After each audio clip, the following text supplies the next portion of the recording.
Hello and welcome.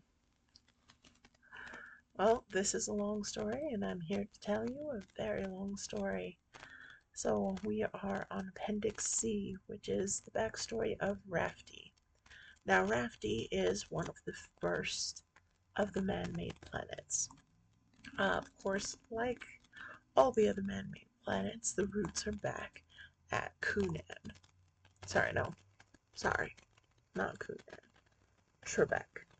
The, the roots of every planet go back to the Trebek. Now, the Trebek's senior crew get renamed a lot of things throughout these seasons of creating newer and better planets. As the science develops and all that wonderful stuff, they're the ones that are developing the science. They are the ones that are perfecting the mechanisms that they use to make a planet. So Rafty is kind of their very first creation. Now, I say their first creation, but the immortals, or that's what they end up being called on Rafty specifically, is the immortals. And the other group that are responsible for the creation of Rafty are the ancestors. Now, the ancestors are what they sound like. They are basically the generations before the planet was livable.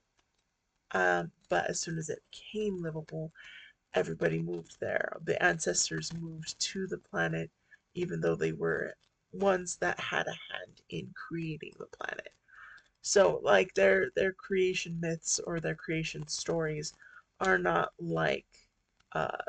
not like cosmoses, not like major religions would have, um, because theirs is more like I want to say scientifically, but like okay, listen, I'm not a scientist. I'm a storyteller. So in the sci-fi of things, this is more fi than sci, okay? This is very fantasy based, not exactly scientific at all. I know this much of the science of how planets work, about what you've learned in 8th grade, ninth grade, maybe even 10th grade. Maybe I'm as smart as a 10th grader. That would be so amazing. Um, no, not today's 10th graders. They blow me out of the water. I mean, like, late 80s, early 90s, 10th grader. Okay? One that doesn't have anything faster than a dial-up connection to the internets. All right, that level of understanding of how planet works. Okay, so don't expect big, profound, actual knowledgeable things from me. Please, we are here for the fantasy, not the scientific fact. Okay? This is loosely based on some scientific facts that stuck in my brain at some point in growing up and learning the science. Okay?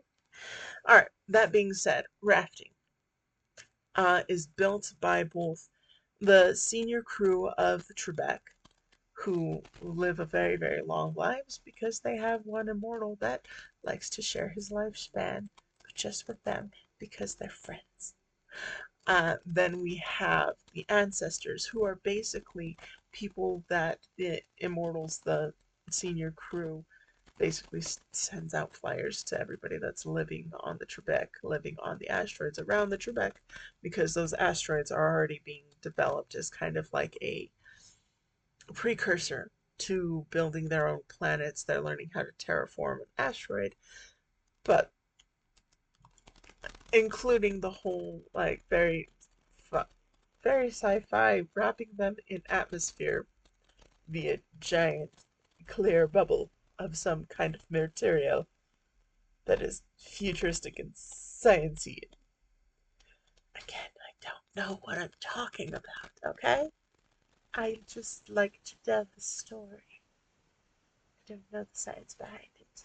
Okay, so that being said, uh, Rafty is one of the first forays they've actually gone into building a planet from scratch versus building on an already existing asteroid and making it livable, uh, manufacturing some sort of magnetic field on said asteroid so that they can have liquid water, they can have all the things that you need for life as we know it, kind of things.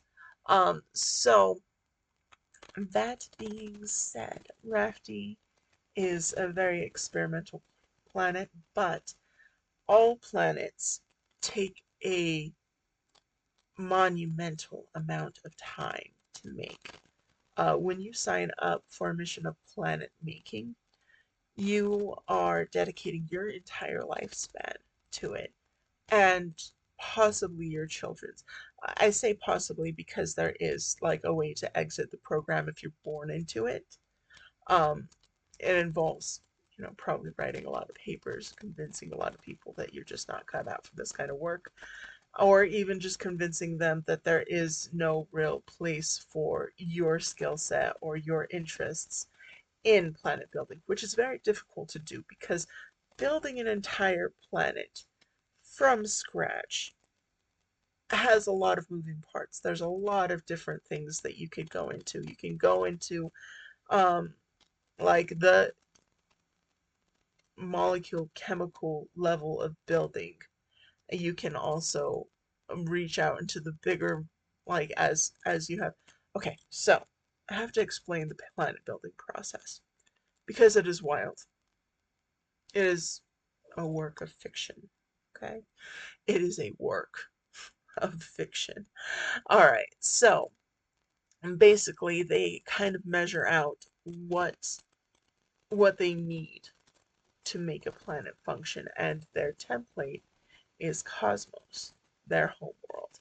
All the information that they have, scientific information from Cosmos of what their planet was made up of, how their planet had a molten core, crust, mantle, all that lovely stuff that we learn about our planet having.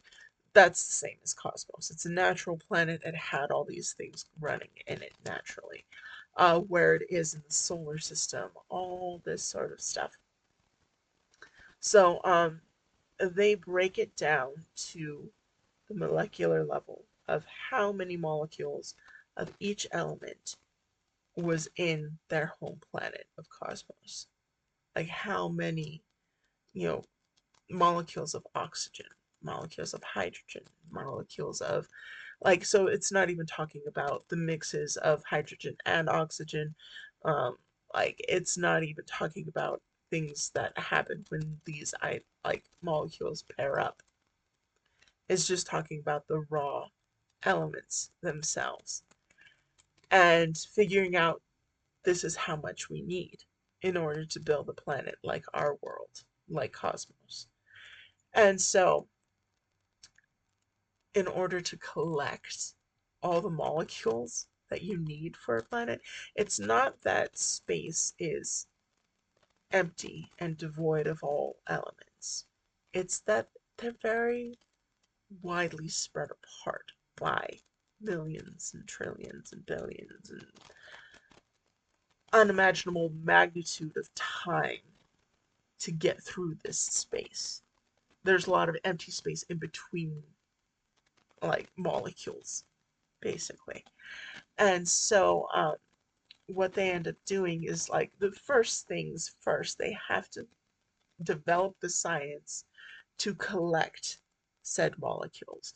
So at the very base level, what they start with is asking for volunteers to learn how to do faster than light travel for very, very small engines, micro itty bitty things. So, like, the idea is that if it's small enough, it's easier for it to travel at light speed.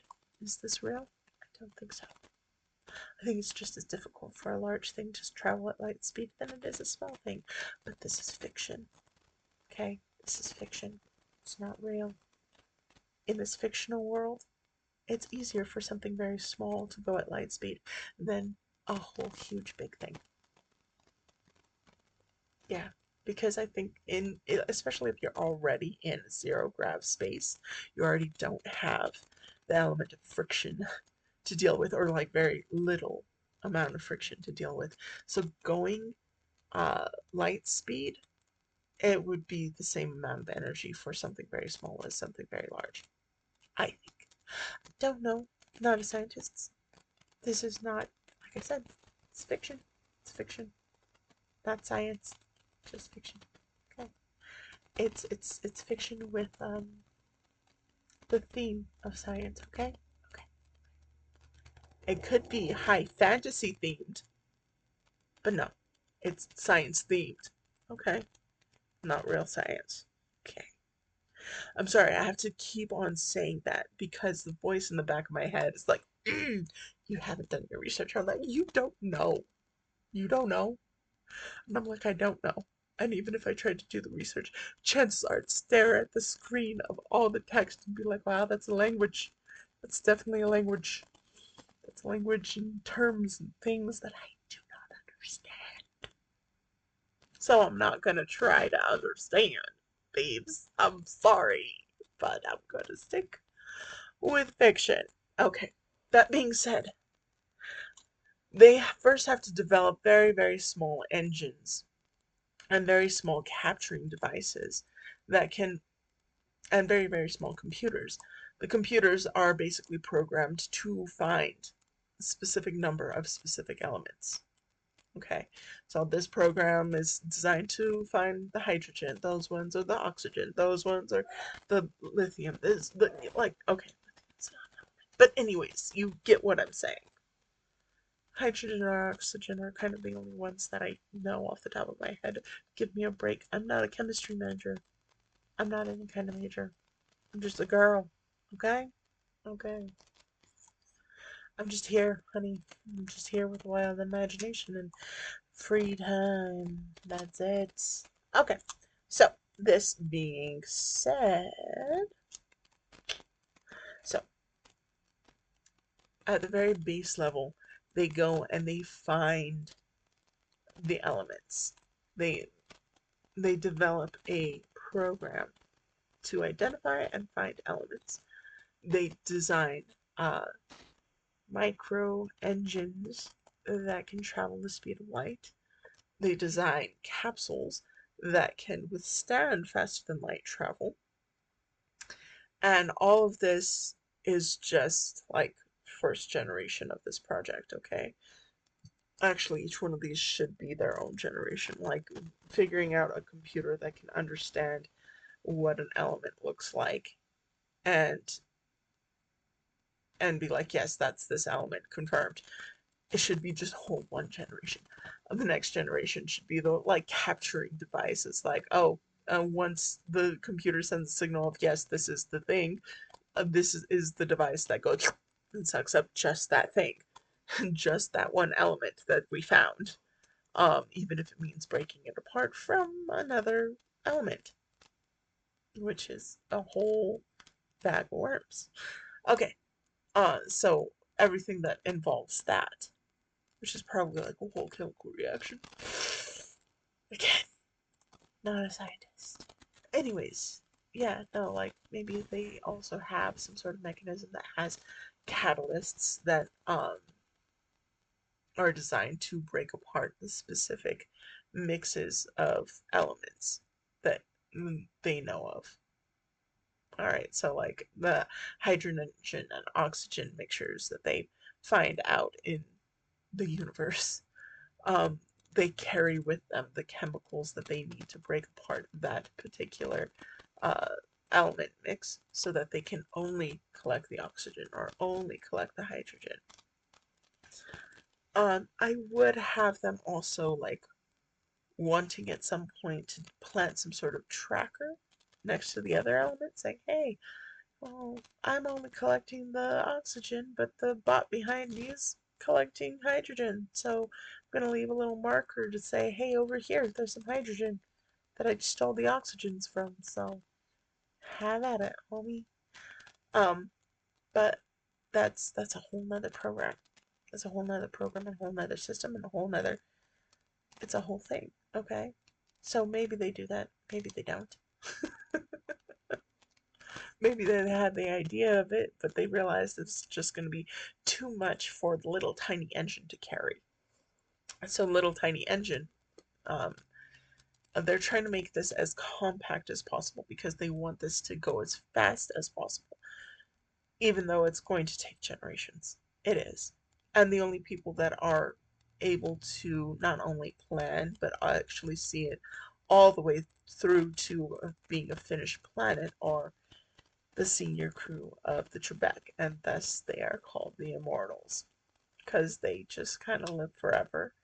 And they can do these big, long, multi-generational projects and keep everybody focused, keep everybody motivated, keep everybody doing this job for their entire lives, even though they will only see one thing happen. They only see one program get made of, or like maybe there's dozens of groups of them where each group is making the program for one. This one's the hydrogen group, that one's the oxygen group, that one's the, like I said, I only remember those two elements, I'm sorry. Carbon group, the, if I had a table in front of me, I'd name them all, but I don't have a table in front of me, so I'm not gonna name them all because I don't know. Alright, anyways, so they have these little bots go out and collect. But this is already like, so the first generation is just the programs to uh, identify the elements. And the next program, or the next step of the process, is the little collector that's like can get the signal to take that element, and it can do whatever it needs to do, make whatever chemical reaction it needs to make, uh, use whatever catalysts it's able to use to separate that element from any other elements that it's attached to and collect that element. Okay, so that's like second generation. That's all that second generation does is that. The first generation, all they do is write the program. The second generation, all they do is make the collector. The third generation, all they do is make these little tiny, because honestly, faster than light travel is a multi-generational problem to solve. So honestly, they were probably working on faster than light travel from the first generation, but that project gets passed down by generation to generation. So finally, the third generation is the one that solves the problems that they're having with light travel and is able to actually build the mini little engine that can travel at faster than light speeds. Alright, so I have to kind of talk about the construction of the galaxy that we're working with. Um, why? Because I think it's important. I think it's important to kind of know where well, not where the galaxy is, but where uh Trebek is versus Cosmos, and how uh how very different, like their faster than light travel devices never make it back to Cosmos, and they're not aiming to. They're actually traveling further into their own galaxy to collect items, to collect elements. They're not going across the galaxy. They're just, okay, so the galaxy that this story happens in, that all of my planets kind of reside in, is a spiral galaxy, but is bent like this, like a taco. Okay, does this exist in real life? I don't know. Is there really spiral galaxies that are bent like tacos? I don't know. So, in my taco spiral galaxy, Cosmos is on an arm on this side, and the Trebek is on an arm of the galaxy on this side. So they have that whole gap of space in between them that they traveled through, that the Trebek traveled through over generations and generations and generations of people. So by the time they got to this side of the galaxy, they were like, we're done with traveling. We need to settle down, build an atmosphere, and like settle down in a place, okay? Because our population's too big for our ship now. We need to settle down, build on top. And that's how the Trebek ended up stopping where they did. They stopped in a galaxy along an arm of the spiral galaxy, very similar to the location that they came from, Cosmos. They settled in a solar system on our arm of the spiral galaxy that's in a and when they send out pods to discover more elements or to bring back elements to build Rafti, they normally just travel along the arm that they live on.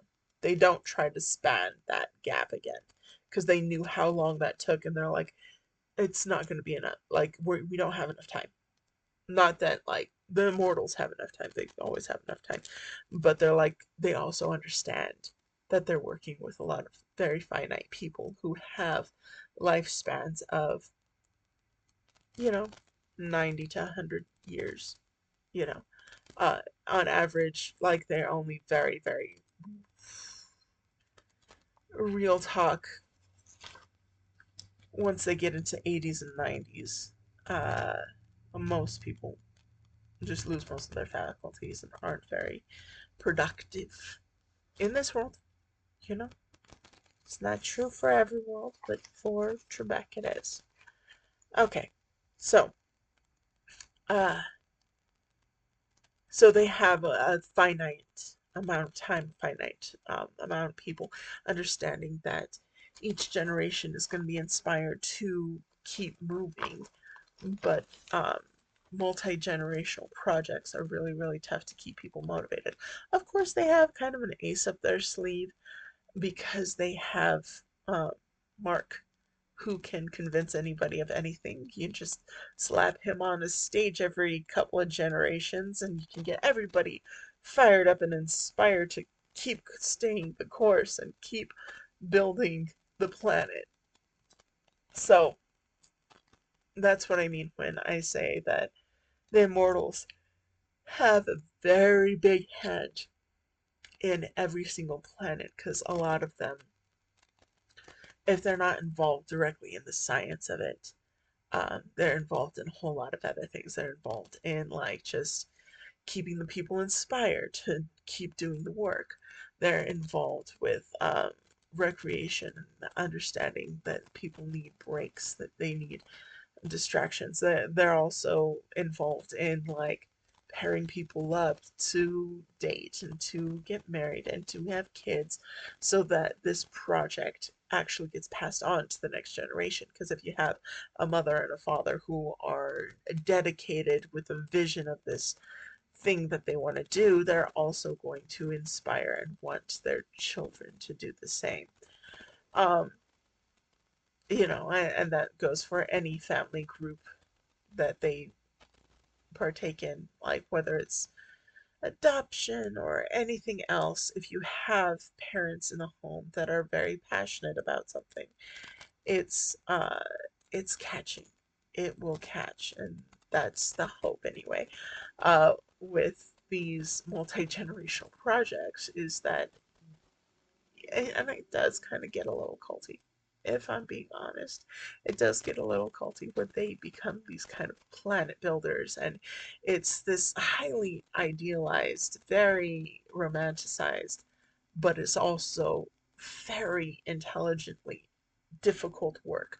It's also very physically demanding once you get further along, when you have all the materials, but getting those materials put together, and that's, your chemical research and people getting pushed into that field. And then, as those generations have built more and more, like, materials out of all the little elements that keep flying in on these little devices that were made from by their great great grandparents, you know they collect these elements, and getting these elements to work together, getting these elements to form. And then once you have, like, a giant ball of iron, what do you do with it? You have to heat it up. So like there's all the technical skills of that. And also you're still working with a very high population of people with superpowers. So once you have all the materials, so the first legs of the project, you're looking for very, very intelligent people. You're looking for people that can problem solve. You're looking for people that are motivated to work things out in intellectual ways, to fix things, to yes, work with their hands, but work on very, very small machinery, uh, working on programs for said machinery, working on like chemical compounds and all this stuff. And then as all these probes come back with all these elements, it's a matter of more chemical science of building all these elements together into the things that you're going to need for the planet. Starting at the very core, starting at a heated iron core. And like even if you just get all the iron, it's just a bunch of slag iron. It's not a planet's core. Even if you have all the iron there and it's the size of a core, it's not an active core. It's not a moving core. It's just a bunch of cold metal in space. So getting that warm, getting that heated, getting that to have a current, getting that to turn into a molten lava core um, is a whole nother feat, right? And like I said, you're also dealing with people that have superpowers. So a lot of these intellectually intelligent, well, sorry, this is the same thing. These very intellectually inclined superpowers happen at the beginning of the project, and they don't stop happening. You don't suddenly just want a bunch of grunt workers. You still need that level of scientific intelligence.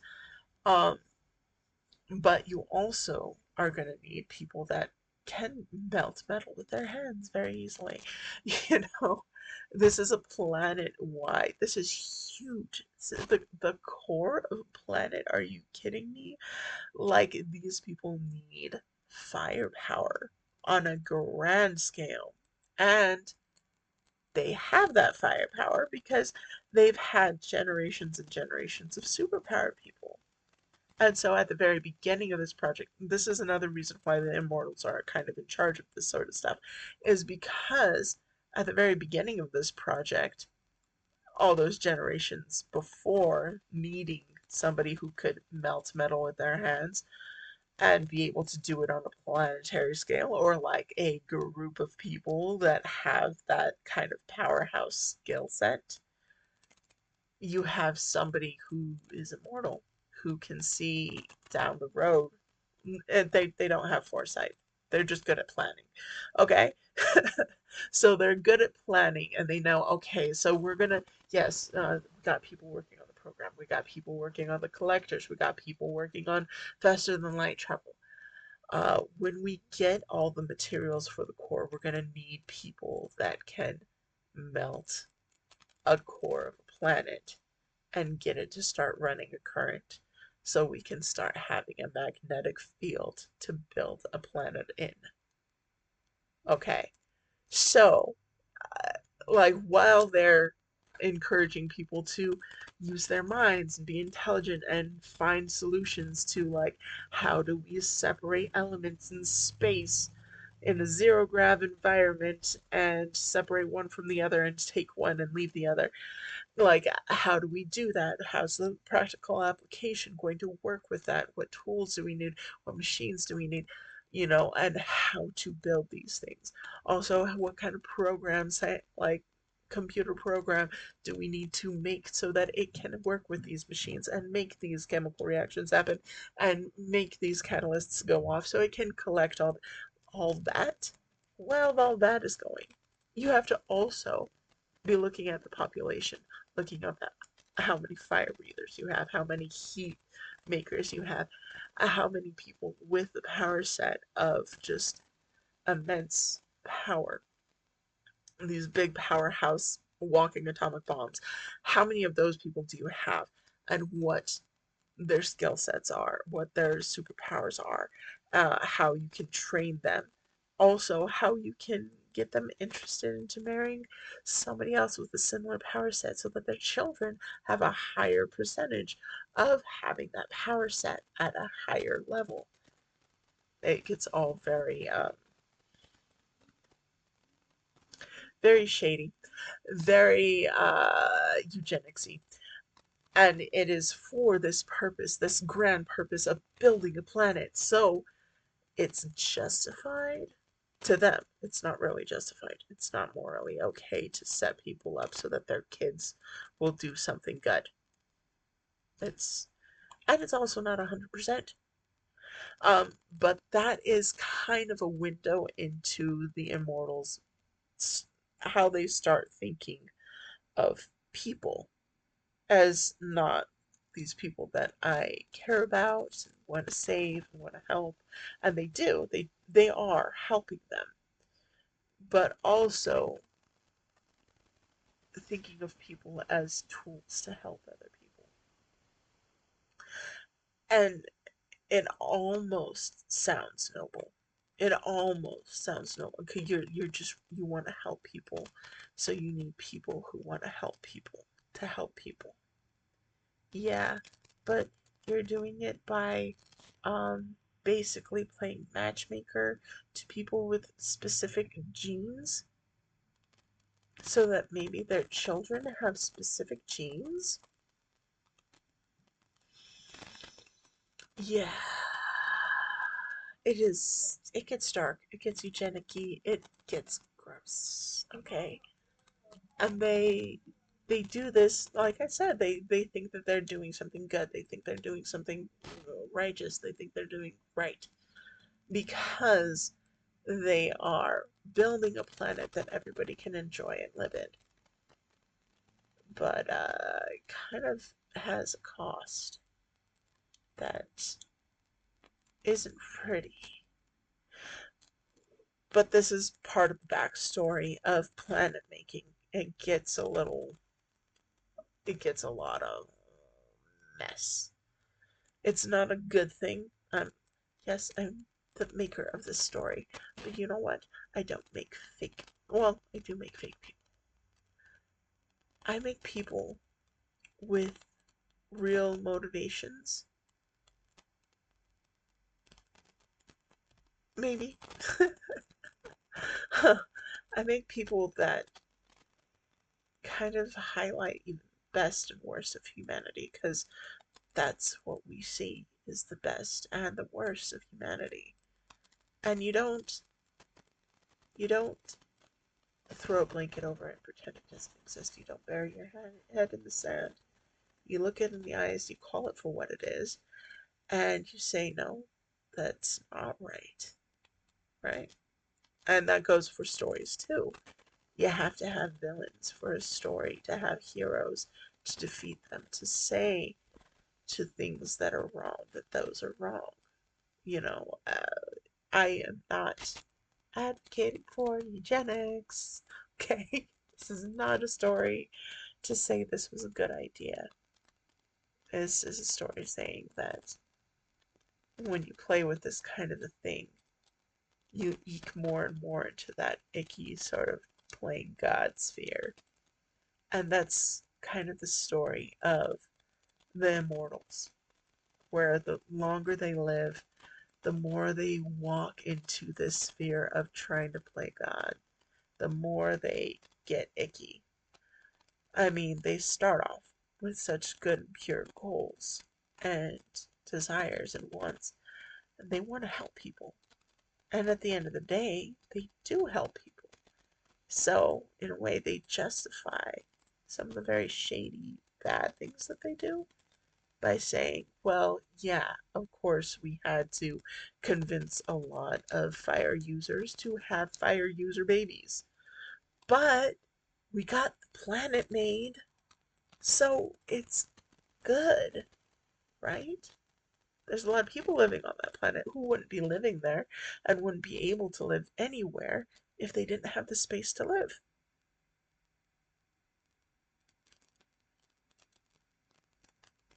But, like, the means doesn't justify the end. The ends don't justify the means. Okay, so I'm just telling you the ends. Sorry, I'm telling you the means, and not really that they justify or do well for the ends. I am going to plug in this microphone. Pardon the crunchy audio. I actually don't know if this is any better, but here we are. Hi. Um. So that being said, uh, so they build Rafty element by element. Painstaking, long process. They learn a lot of things along the way, a lot of things that they could shortcut, a lot of things that they learn and grow from so that they don't have to do again. One of them being breeding people for specific skill sets and specific power sets. That's not something that they continue doing. Because Rafty is actually being Rafty is the first planet and is actually one of the only planets in which they try to do a molten core the way they did. Uh, it does work. They do get a molten core out of this. Even though, yeah, eugenicsy and very, very bad. Um, but they get a molten core. They get with that molten core the currents that they need to have in order to have a magnetic field. Uh, they have a whole nother generation of earth movers and people that can build all the elements of dirt. Okay, and then they have all, like, so it was many, many generations of them. Uh, Breeding people for specific power sets, not just fire, but also earth, also air, also the avatar. Um, just so that they can build this planet, these waterways. Oh, water too. Waterways build this planet in a way they. mm, I am mixing science and fiction. Also, not very sciencey. Anyways, very fiction related.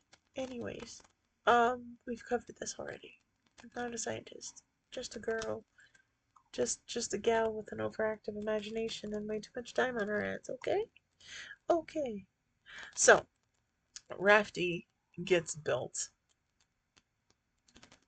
Um, but one of the things that happens, so with every single man-made planet that I have, something goes wrong.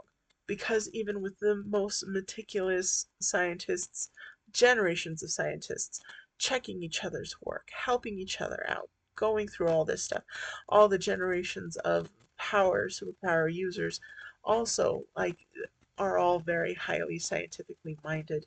They all contribute to this planet in a major way. These are the ancestors. They're not just building a planet, they're building their future home. And maybe not their future home, maybe their child's future home, maybe their grandchild's future home, maybe their great grandchild's future home.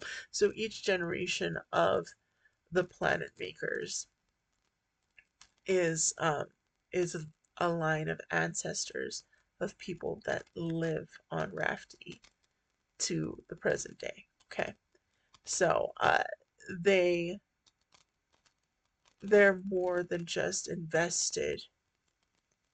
Uh, this is more than just a job. This is building a future for somebody that they may never meet. And it's like on the one side, it's very when we're talking about the immortals, kind of using people to, well, not kind of, very much using people, breeding people, doing these kind of very shady things. But then you see it from the ancestors' point of view, and you see nothing but giving their entire lives to the next generation. You see the immortals kind of just like chess mastering their way through and moving this person here and that person there to have the best whatever they're trying to have, like doing the best that they can to make this planet work the way they want it to work. And then you see it from basically the chess pieces point of view, the the ancestors point of view, and you see these people basically giving their entire lives for a future they'll never see, for a planet they'll never see with their own eyes. They give their entire lives writing a program. They give their entire lives building a machine that can travel light speed, building a collector that can break apart molecules, uh, building a core of a planet. Like these these people, they give their entire lives to this project. And even though you can be like, they were manipulated, they were, and they probably were, they were convinced against their will, they were used, they were, all this sort of stuff. And in a way, you're right. But from their point of view, they chose to build something for their future. And not even the future for themselves, a future for a generation so far away they might never see them, might never know them. That generation might never know their name. So there's a lot of things that happen in these multiple generations uh, that are kind of the message of the ancestors to the generation that will inherit the planet. You know, there are things that they do, mountain ranges that they plan, you know, messages that they put into the programs. There's just different things that they do to, and like I said, the planet of Rafties history, their their origin story, their their myth of creation is people sacrificed their lives so we could live here. Their whole lives building, researching, making something that they'd never see, that they'd never enjoy. They'd never walk on the sands of the shore of Rafty. They would never taste the salt water. They'd never run through the forest. They'd never smelled the pine tree. They'd never, but they built it. But they collected every single molecule that makes this planet what it is. Another thing that they also have to build is a moon. Now, what they find out very early on, uh, moderately early on in the collecting of molecules, is that each molecule kind of has almost like a gravitational tether, like a leash, that is constantly pulling it back to where it came from. Like in the idea of everything is kind of where it should be for a reason. But then when you take it away from where it should be and you put it somewhere else, it always has this pull to go back. And, like we could say, like, people are like that, whereas there's people that move away from home to go and see the world, do whatever, go to college, whatever.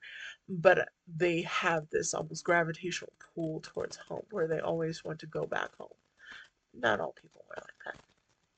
That's overgeneralization. Not all people are like that. But some people are. Some people can't wait to go home. um, but elements. Oh, sorry, it's getting late.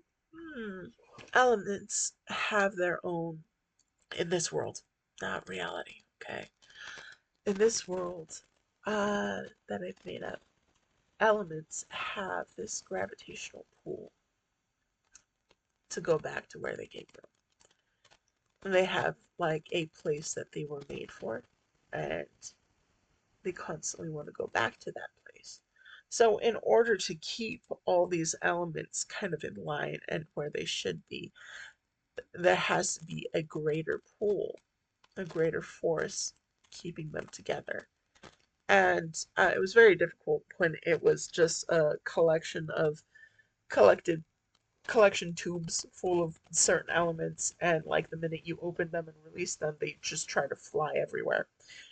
And so they actually invented the moon as a giant kind of supercomputer gravitational pool to keep all the elements there, all the elements that made the planet. Um, so this moon is just, it's a supercomputer, and it's just constantly measuring and constantly modifying and constantly knowing where each and every element is going. And like you think about a normal like rain cycle of like, okay, the liquid water's in the ocean, and then the sun beats down on it and it evaporates, and now it's gas, and now it goes into the clouds, and the clouds, they condensate and like it's the rain, and then it goes back into the ocean. Like this moon basically has to keep track of each of those molecules of hydrogen and oxygen and each of the phases that it's going through and going back. And then it's also keeping track of all the elements that are in the core and all the different elements, iron ore elements, and what they are doing and what at what speed they're going and what the current of the core is doing, and a million other elements, millions of other elements, and all the changes that they go through and the cycles that they go through, whether it's like rocks turning into sand, and each of those molecules that make up those rocks, and the change, the physical change that they go through. Like this is a monster of a computer that a whole other generation, a whole other couple of generations build. And so yeah, no, they, I think the core of that moon is actually just one of the very largest asteroids that they pulled from the asteroid belt, and the computer is just kind of like built over onto the surface of it and just built out till it is the size of half, oh sorry, a third of Rafti, till it's the size of a third of the whole planet. And again, this has the practical purpose of tides and currents and all that sort of thing that our moon does to our planet. So it also is aiding in making rafting more like Cosmos, which Cosmos is kind of a dead ringer for Earth, if you haven't noticed. Um, because this is the only planet that I know of, okay, that has life that I know of personally. Personally, okay.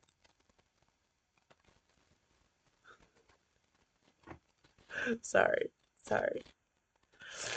Um, I don't know why it's so intense. But anyways, so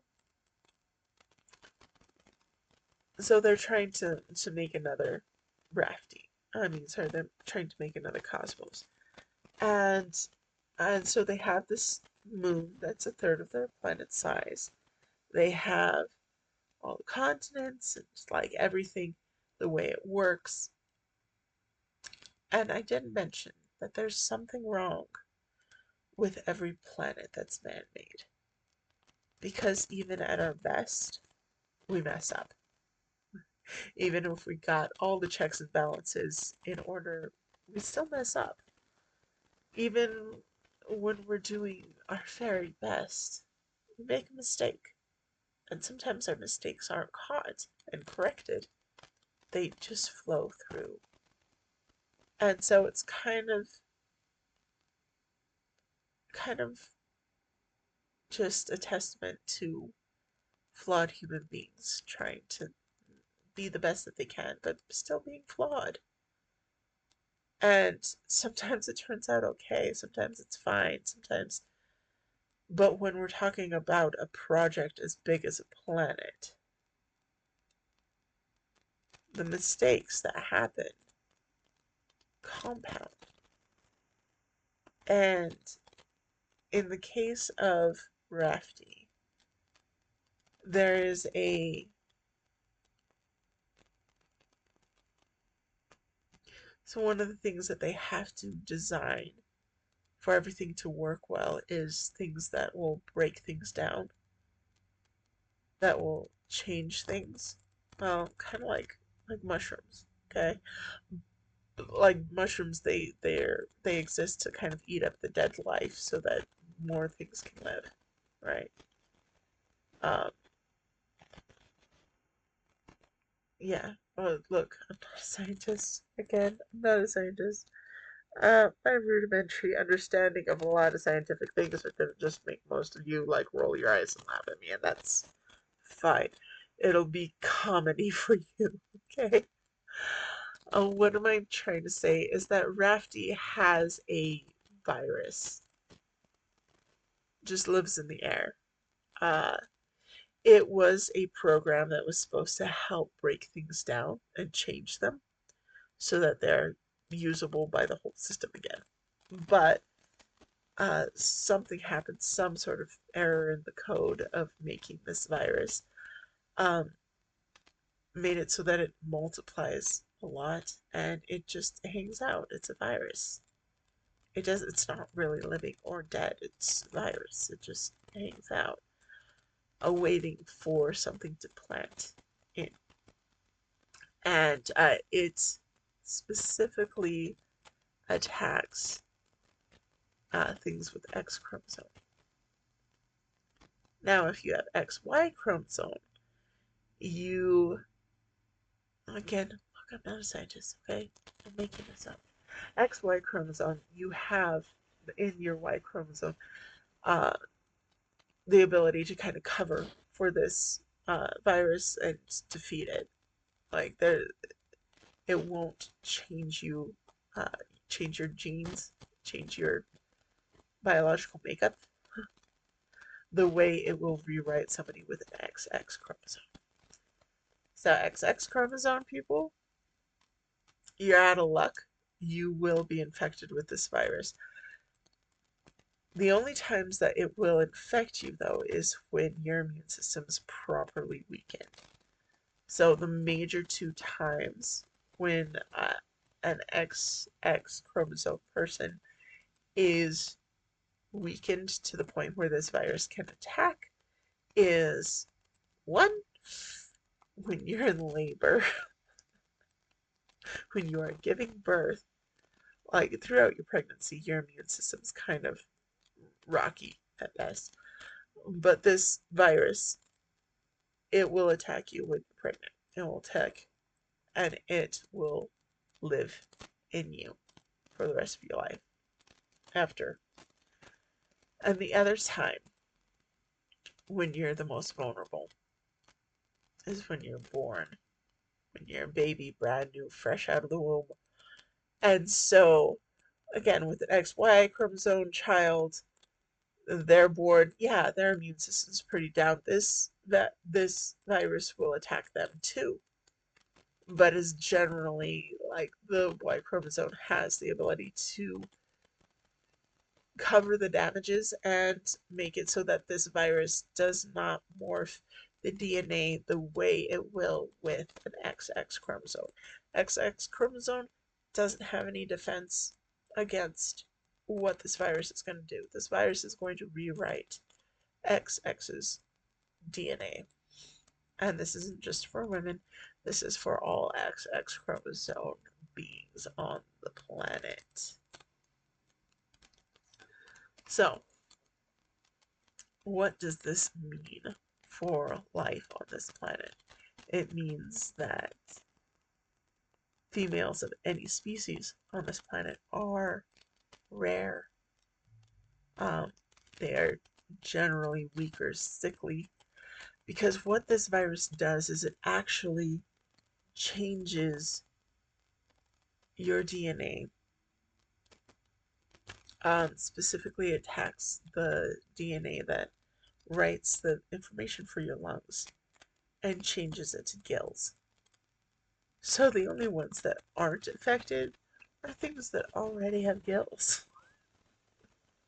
It just makes them gillier. As weird as it is, the oceanic life on Rafti, fine. Perfectly normal, 50-50. And that's part of the reason why they don't really catch on that this virus is doing anything, because one of the first things that they start, once the planet is built, the land masses are in place, the oceans are in place, everything's in place. They don't populate it with people right away because it's still very experimental. They're not going to experiment on people if they're not the immortals. And they, the ancestors kind of, they kind of cut off the immortals from actually doing full on human experiments by throwing a whole group of humans on this brand new planet. Instead, they decide to introduce species by species, building species, which is bonkers, but building species to populate the oceans first. Um, so populate the oceans, and then they start populating the land. Um,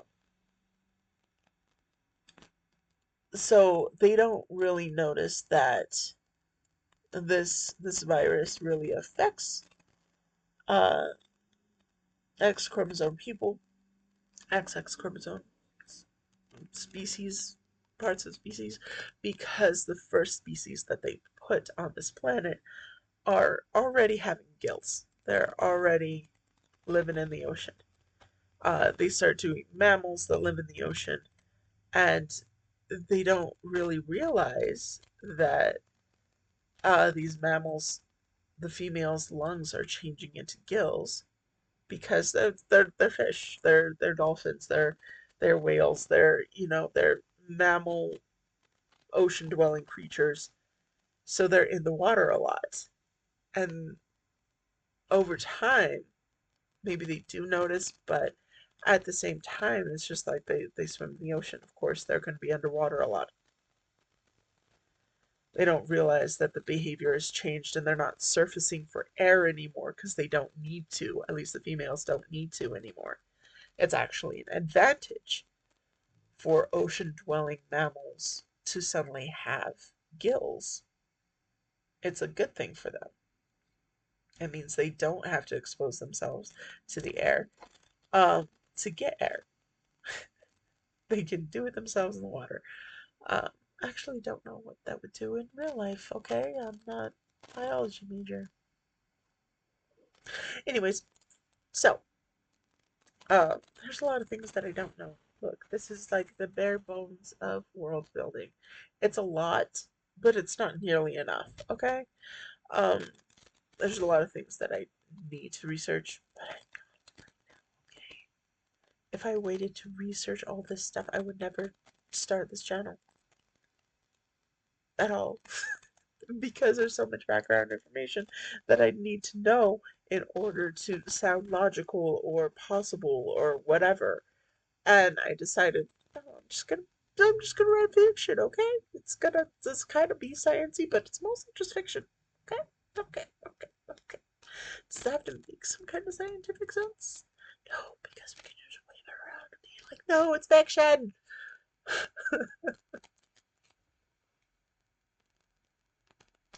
I promise. My brain. Anyways, so we are in Rafty. They haven't figured out the virus yet because it's only affecting mammals in the water. I mean, and even the fish in the water. But like, so your fish's gills got a virus that makes your gills turn into gills. Not a whole lot of difference there. Okay, your mammals in the water. Uh, their lungs are turning into gills. Okay, that's not too bad of a problem. They're still in the water, they're fine. It's not until they start introducing animals onto the land that this starts being a problem.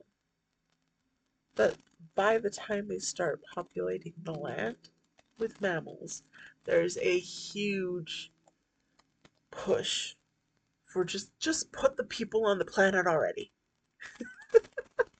And part of it is probably spurred on by ye old immortals, because of course they'd be the ones that are impatient even though they live forever. Couldn't they be patient? No, they really want to see this done already. And you also have your normal mortals, the ancestors that are just like, let us have the promised land already. Um, we've worked for generations for this. My great great great great great great grandpa was working on this planet. I want to breathe the air of this world. I want to sit in the sand of this world. That was my great great great great great grandpa's finest wish and dearest dream. Okay, so the push is monumental to the point where they, against better scientific judgment, even amongst the ancestors, they give in. The ancestors give in to the ancestors. Okay, there's very scientific ancestors. All of them are very scientific, but there's a lot of arguing that happens amongst many people, and they decide they're going to give it a go anyway. They're gonna jump the gun, and they're gonna bring them and their mammals and their cows and their horses and their all of the animals that they have need or think will be useful in on this planet, and they bring them. They bring them all, along with all the people. All the ancestors say, "Okay, fine. It's not the best scientific practice to just jump in, but we're all impatient, and we all just want this to be done. We want to live on the planet already. Been seeing it built for generations, and we just want to live it. We want to live there." So they go, and they live there, and it's a bit too little, too late, as they find within that generation that there's this virus, uh, and like the information about this virus actually ends up getting kind of mysticized and lost in sands of time. So the original scientific uh, the ancestors, they figure it out. They figure out what's going on.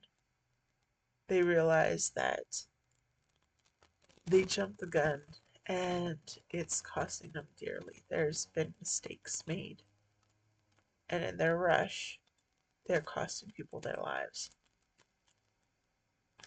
And it's specifically, well, it's with every species of female. Every female of every species that has lungs, their lungs turn into gills. Again, it affects you the first time giving birth, and the next time you give birth, the transformation is complete. It only really activates when your immune system is very low. And so the only times that your immune system is that low is when you're carrying children and when you are a child. So every infant, every person, every animal, XX chromosome born on Rafti is born infected. Not really born infected, but is infected immediately after birth. And this virus basically turns about 50% of their lung capacity into gills. They kind of live asthmatic. They live with half of the ability to breathe properly um, until they get pregnant, until they have their own children, and then the transformation is complete and they suffocate on dry land, gasping for air because their lungs are gills now. So, what becomes the practice during. Hey, Mom, give me a second. Alright, so, back to it, I suppose. So, Rafti, um, the ancestors basically make this almost like a something that goes like it's a tradition that goes beyond the just this first generation of ancestors, um, saying that the only way to save females' lives is to throw them into the water. Um, when women give birth, they have to give birth in water. Um, and the reasoning behind this is because they are essentially fish now. They have gills now, and the only way they're going to survive their first child is by being in water. So this becomes like this. It becomes an ancient tradition on Rafti that women um, are put into water when they give birth. Um, Now, different nations deal with it different ways. A lot of because of this, a lot of nations, all the nations actually, camp out very close to water sources. So, you have your East Coast, your West Coast, peninsulas, you have islands. There's an area in the mountains that's like lakes, many, many lakes in the mountains themselves. Um, all these waterways are connected because as the ancestors found out about this virus being a major thing, uh, there's some of the ancestors that knew, and they made sure that every water source was connected so that the people that whose lungs will become gills can go from one region to another and still travel basically through waterways in on the planet. Um, Everything from underground rivers to aquifers to pools to lakes to streams to uh, inland seas, which are in the mountains. The mountains are the inland sea areas. Uh, to the oceans. Everything's connected. Um, so throughout the generations of Raftians, uh, different areas of people formed into different nations, and these different nations deal with the virus in different ways. Now, a lot of the knowledge of what exactly the virus is, how exactly it affects women, is kind of mystified in the sands of time, kind of thing, where it's old knowledge that isn't necessarily passed down. Um, and over time, even the practice of putting your wife in the river or in the lake or in the ocean when she gives birth to her firstborn is kind of thought of as archaic and superstitious and old. But yeah, that makes the population of Rafti in desperate need of females. And not just human females. Again, it's a whole species wide. Every species problem.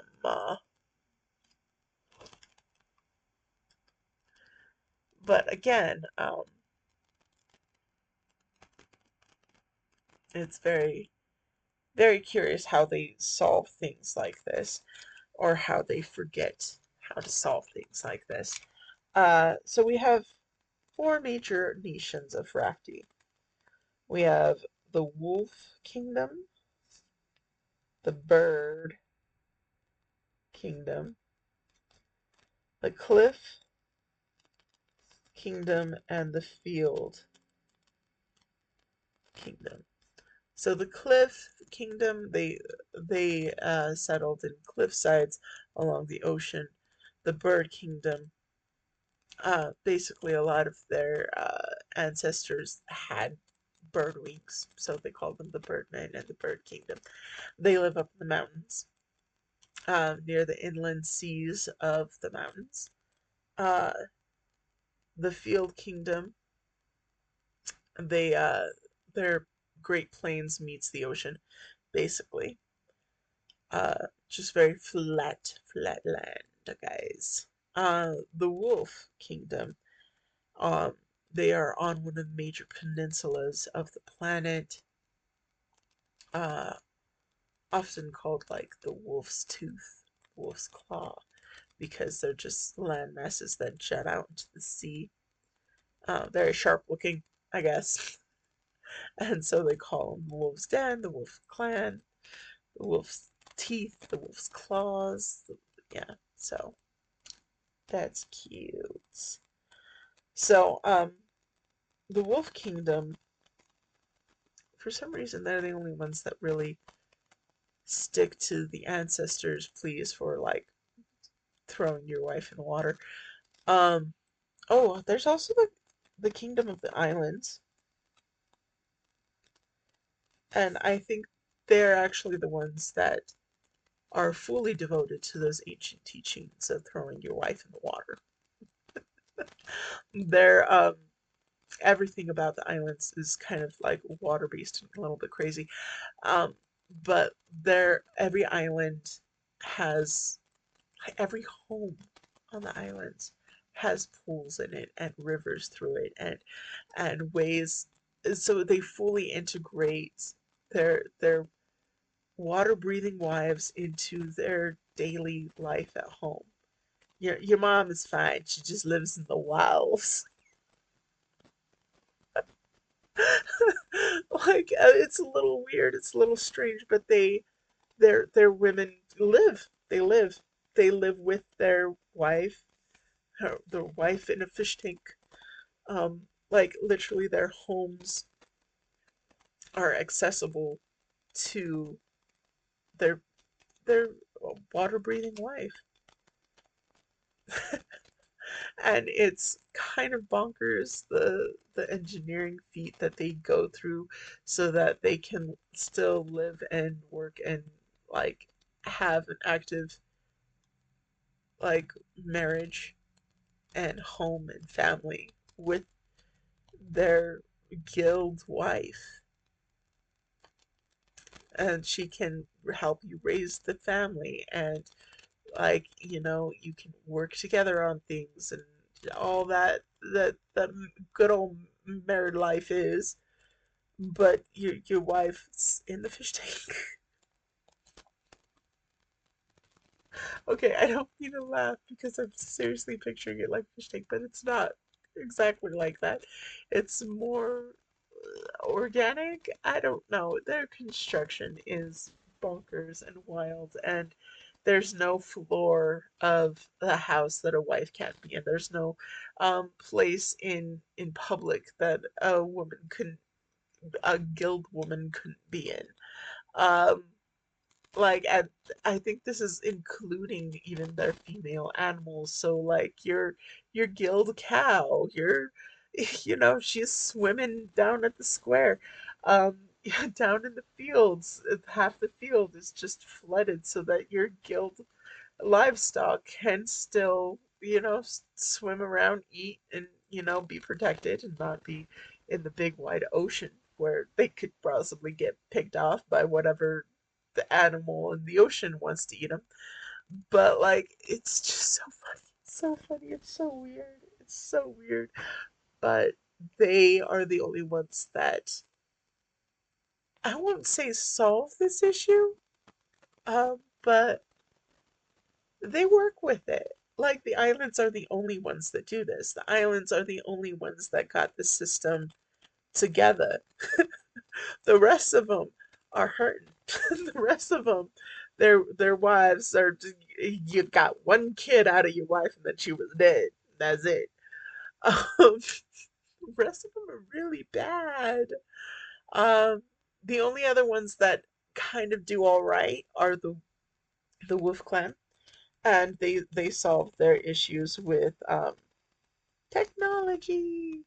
They basically make sort of like an air filter or like a invisible shield for women to live in or female everything to like hang around their neck, and this little charm, this little thing is a little it looks like a cute little charm, but it's this whole technological thing that builds this field around you so that you can breathe air that isn't infected with this virus, or you like it supplements your air with enough moisture so that your gills work.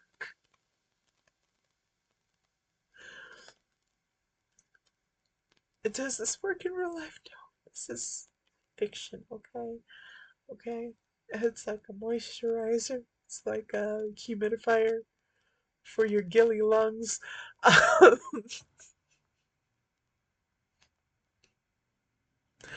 uh, yeah, not making light of this at all. It's silly. But uh, those two nations are the only ones that really tackle the problem. Unfortunately, the bird kingdom, the cliff kingdom, and the field kingdom all just kind of forget that this is a problem. They know it's a problem, but they forget any of their ancestors' solutions. They don't really build on their ancestors' solutions. I mean, at least the islands and the Wolf clan, they try some stuff, and it works. It works pretty all right. But the bird, cliff, and field, they just they're too caught up in fighting against each other, I think, that they don't really focus that much on the fact that their people are dying. Instead, they'd rather focus on, hey, you have more women than we do. We're gonna go steal them.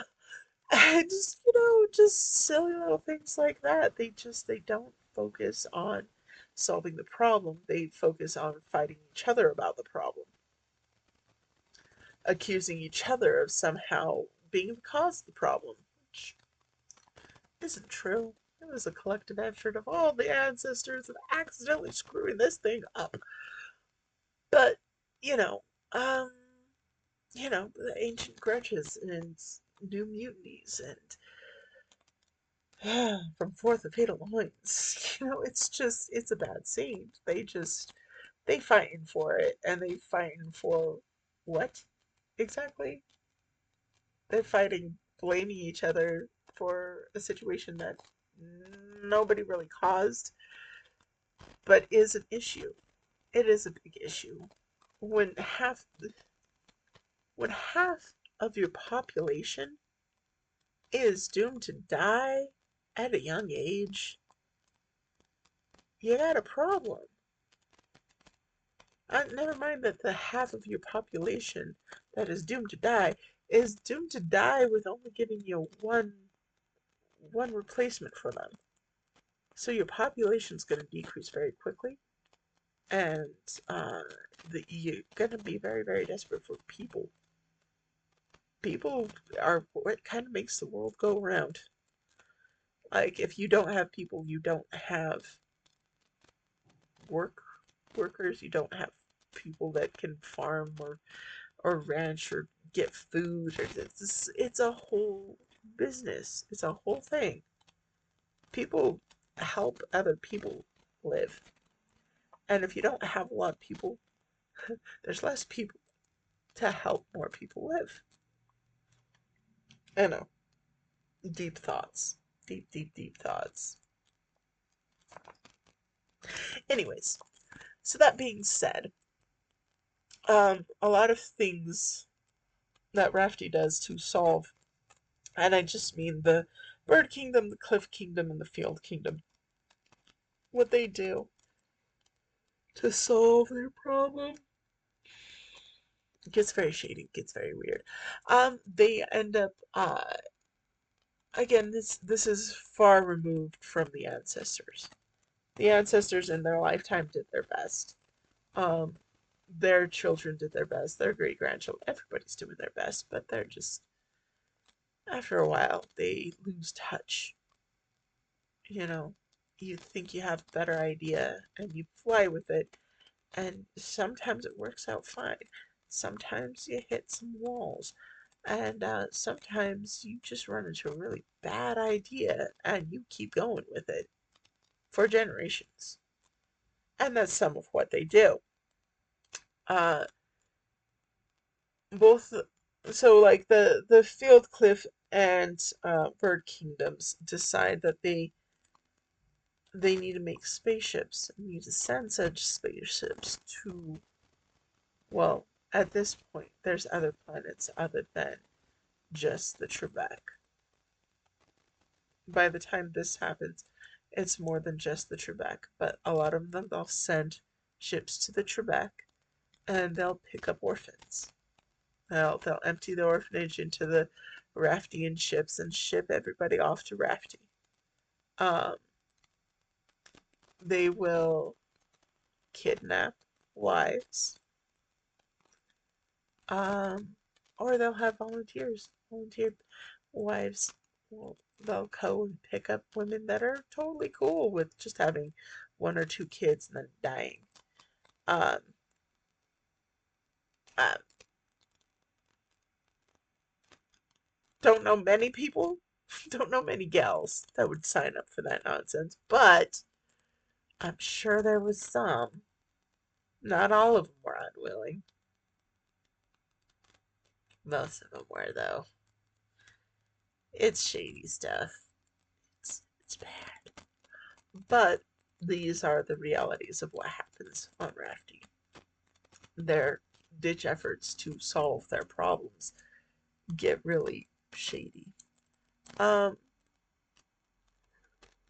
well, because the islands are almost completely cut off from the mainland, so they don't really upset the cliffs or the birdmen or the fieldmen of their, because it's a 50-50 population of male and female on the islands.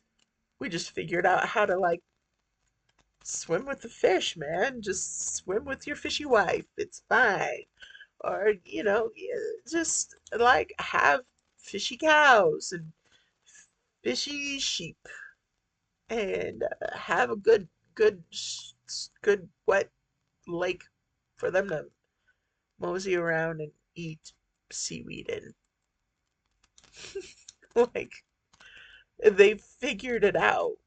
They figured out in the most, I would say rudimentary way, but like just natural way. Like just using what you got to make things work the way you want them to. The way, like, that makes everybody alive in the end. So, we're good. Um, but the islands are so cut off from everybody else that they don't really have any dealings with the mainlanders. And the mainlander drama. Oh, the mainlander drama. So, the mainlander drama is the wolf, the bird, the cliff, and field. The wolves, because they have a 50-50 population, are kind of the envy of all the rest of the kingdoms. They hate the wolves. And the wolves know it. And so the wolves prepare accordingly. And the wolves, because of their clinging to like science and clinging to uh, the ancestors and the technology and keeping that alive throughout the generations.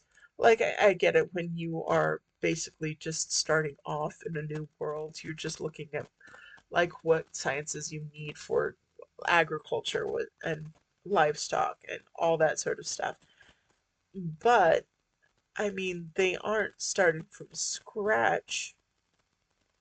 Not really. They have a whole long history of being technologically advanced before this.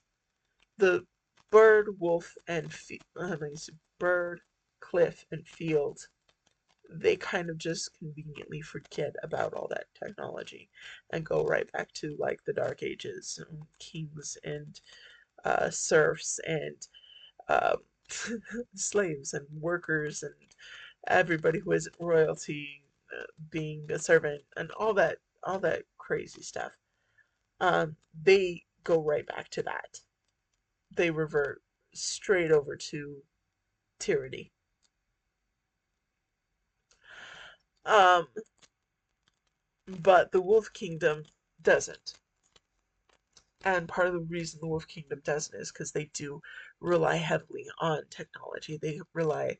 Um, they remember it and they stick to it, and they, as soon as they can, start innovating and making things better and making farming easier, making livestock rearing easier, figuring out, like I said, figuring out how to have some sort of air filter, how to have some sort of something that filters out the virus so that your female livestock doesn't die, so that you can keep on having steaks. Sorry. You can keep on having milk. You can keep on having dairy. You can keep on, you know, uh, you can keep on having everything that you need. Uh, Using the technology, using the knowledge of technology that used to be prevalent in your society, and now you're starting from scratch, but you have all this baseline knowledge. Like it's not really starting from scratch anymore, right? So, whereas the other kingdoms decide that the way they're going to solve this is by being tyrants, by being kings, by being lords, by reverting back to the feudalism and lording over others and being like, I know better and you don't because I'm better than you, blah. But instead, with the Wolf Kingdom, they don't do that. And like I said, they see the envy that they are the envy of the other nations, and they prepare accordingly. They make sure that their defenses are impeccable. They One of the other things that the reasons why the Wolf Kingdom is called the Wolf Kingdom is the fact that they breed very large wolves. Very, very large wolves. And these wolves are about the size of, well, they're mountable. They're they're quite a bit bigger than horses, just muscular structure wise. They they're a bit like horses, okay? They typically only have one rider.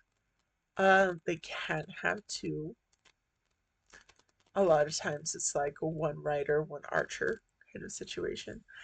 They are mounted cavalry before the other kingdoms can even like breed horses. They've already fully breeded these monstrous wolves, and so that's part of the reason why they're called the Wolf Kingdom, is because they breed these absolute beastly wolves, and but they protect their land, they protect their people, and they kind of, from that point on, when the cliffs and the fields, the clifflands, the fieldlands, and the mountains all decide that they're gonna just revert to medieval feudalism, um, and the Wolf Clan says, "Nah, thanks." That's when they kind of break off communication. There's very little uh, interaction between the nations at that point on. And the interactions that they have get very violent very quickly. Get are antagonistic to begin with, and uh, from there just get worse. Um, so this is where kind of like my history of the planet starts molding straight into the stories that I have. So I think I'm gonna have to stop because there's a long history that happens that involves a particular princess from the Field King's land, and uh,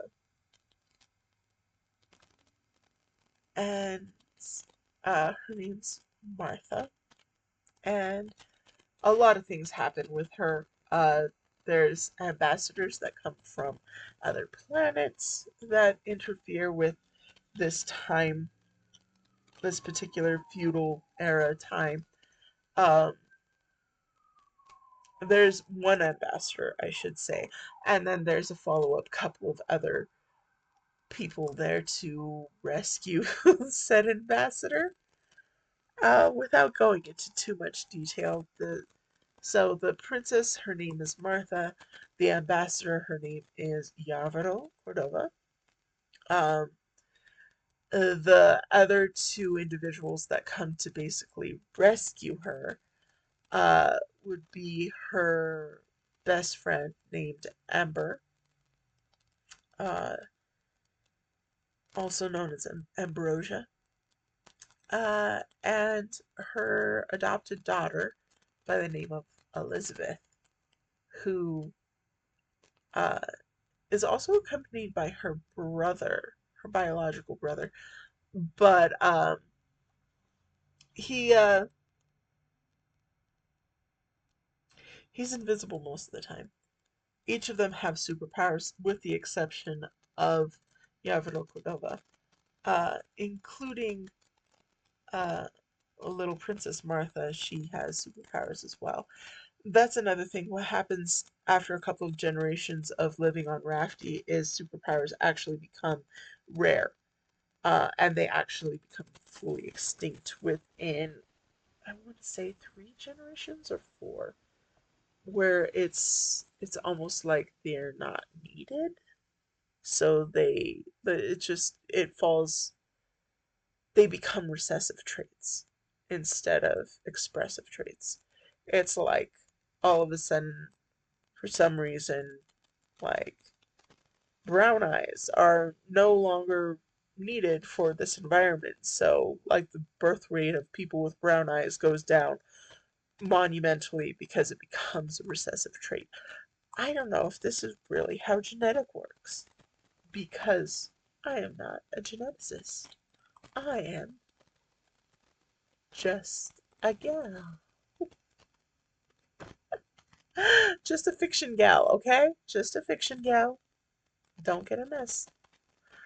Okay, so I am not going to go into too much depth about what happens with these particular characters, but their global effect is pretty big.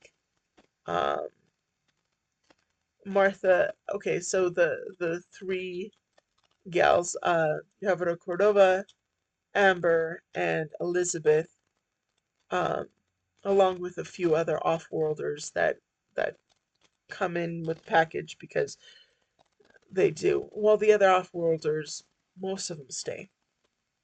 Um, not going to give you too much details about specifics, but most of them stay. Uh, Yavero Cordova, Amber, and Elizabeth do end up leaving. Martha ends up being kind of an ambassador from her planet to uh, the Trebek, and she in that process she kind of becomes a Swiss Army knife of superpowers. I am not gonna lie to you, she is dangerously OP. She is world-endingly OP. Okay, she just collects superpowers. A bit like Rogue from the X-Men, except they don't get weak. She does. Her body kind of just rewrites. Okay, I'm not going into detail with her. I'm not going to do it. That is her story. This is the story of the overall planet. Basically, she becomes an ambassador uh, to the Trebek to re-establish communication between Rafti and Trebek. She successfully gets that done. She returns home, gets very sick, gets sent. I'm telling you her story. Okay, basically, the only reason why, like, the planetary thing that happens is there's a big beef between uh, the Wolf Kingdom and the Field Kingdom uh, because of Martha. Um, the Wolf Kingdom heals her of her affliction, but in a way that makes it so that she is not a part of the world's history, uh, and will she almost becomes like this mythical prophetic, like she becomes a star. They send her off in a satellite in cryogenic freezing to orbit the planet. So, uh, the same way that we see satellites at night, they see her star, her. They call it Martha. They call the satellite Martha.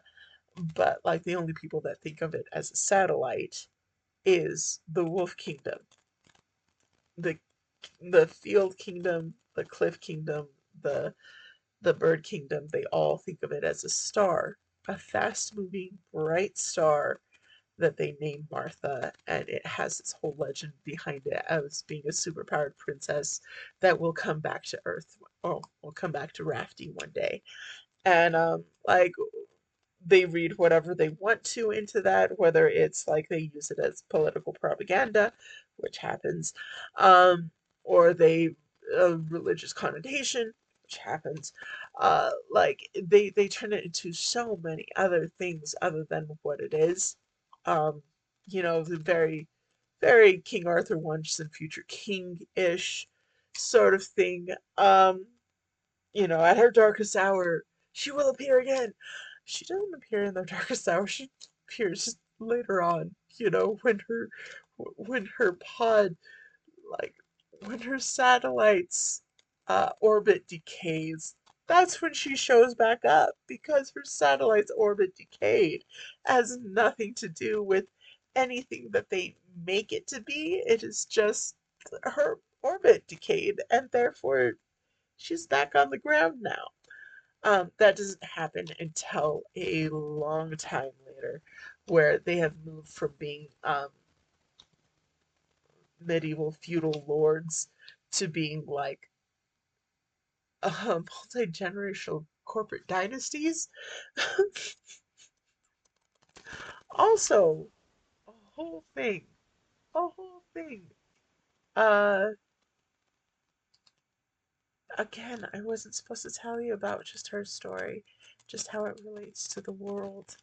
Yeah, she has to go back and fix things. Um, but yeah, like the Fieldlands become the Kingfield, like the Kingfield nation. The nation's called Kingfield. Uh, the cliffs, they're just the cliffs still. The Birdmen become the Wing Kings. They each have this major like corporate entities sort of thing that they are in charge of. The Wing Kings are kind of like your music, Hollywood, television, like they like information, internet, they run all that. They own all that. They own the information gathering and distributing mechanisms of this planet. Uh, they own them, they operate them. You can't say anything without them, like, being part of it. Um, the Cliff Kingdom, they somehow finagle their way into being like political leaders. Like they're the head of like they're all the lawyers, they're all the representatives, they're all the politicians, they're all the presidents, and it's just the Cliff's household, the Cliff Kings.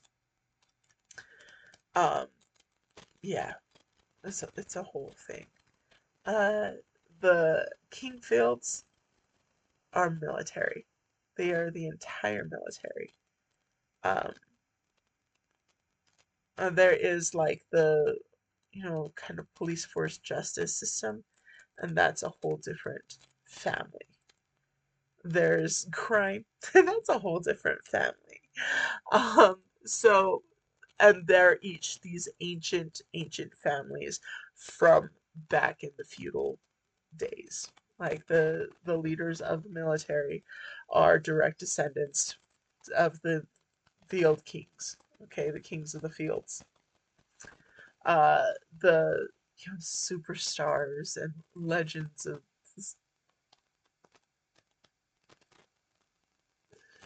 entertainment legends are all descendant from royal noble houses of the bird line, the bird the cliffs, like I said, they are all the political houses. All of them. No matter where they live, they have their roots, their genes, their ancestry in the Cliff Kingdom. The only lands that are kind of just cut off completely from this multi-layered political,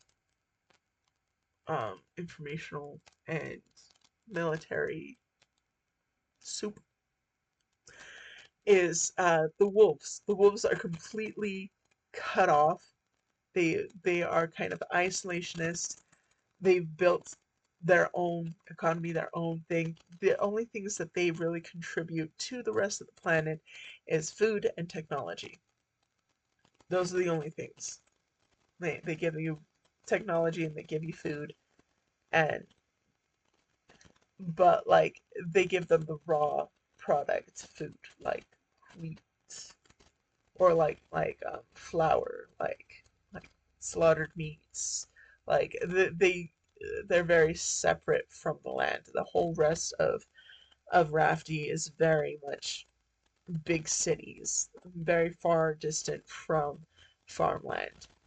And so the wolves are kind of the bread basket, the meat basket, the everything, um, as far as food is concerned, is wolf territory. But the rest of Rafti still hates the wolves. They've always hated the wolves. They will always hate the wolves. That's the one thing that they can agree on with each other is how much they hate the wolves. So when they get shipments of food from the wolves, they will actually break it down to like the vitamins. So like they will break down food down to what it can provide for the body. Like they turn food into pills, basically. They don't want anything. They call food wild, unsophisticated, lowly, dirty. That's the way they think of the raw product of food, like raw vegetables, raw fruits, raw meats, fish, raw wheat, grains, rice, any of that raw product is considered unsophisticated. It's considered wild food. And that has this connotation of like wild food, like dirty, like uncivilized, like backward. And they twist it into this really weird stuff. And it's because they hate the wolves, okay? It's just because they hate the wolves. But they turn it into this like almost immoral thing. A big thing among the Birdmen, the Cliffs, and the Kingfields is is the idea of self-control. Like one of the reasons why they look so down on the wolves and call it wild is because, well, we know historically why they hate the wolves. They hate the wolves because they figured out the whole woman thing. Okay, um, and we're it's not that they weren't willing to share. It's just they have a lot of beef, a lot of history, a lot of stuff went down. Um, but but uh, the connotation is if the wolfmen are uncivilized, they are uncontrolled. It's because they have no self control. They have no inner ability to keep themselves. The reason why they eat wild food is because they don't have the ability to not like it. They're almost beasts themselves, so of course they eat wild food. They have no control. So we, being somehow, they think of themselves somehow more evolved, more morally superior because they eat their food as pills. They just be taking their vitamins. Their vitamins is their food. That's it. That you don't like they don't understand enjoying food for the flavor, for texture, for any of that. No, food is fuel. You eat it, you drink it, you take it like medicine. It is what your body needs to function. Therefore, it's in pill form. You drink it down with some water. It's in like slush form or smoothie form, and there's no flavor. There's no flavor. They don't enjoy food like that because it's wild, because it's uncivilized, uncouth. It's almost like um, it's wild food. It's beneath us. We're better than that. We're more evolved. That's wolf food. That's like what you give a dog. Okay. And it's a crazy mentality, but that's kind of one of the many ways that they purposely distance themselves from the wolves so that culturally they just yuck. Okay, just gross. Um, but the wolves are cool with it. They're like, yeah, whatever. We're gonna eat a steak, homie. We're gonna like bake bread. Bread. Like, we're gonna have a rotisserie chicken. We're gonna eat pasta salad. We're gonna like they are so disconnected from the rest of Rafty, even in that cultural way, that they actually do not get it and do not mind. They do not care. They do not care. They are completely self sustaining. They don't import anything from anyone because they don't need to.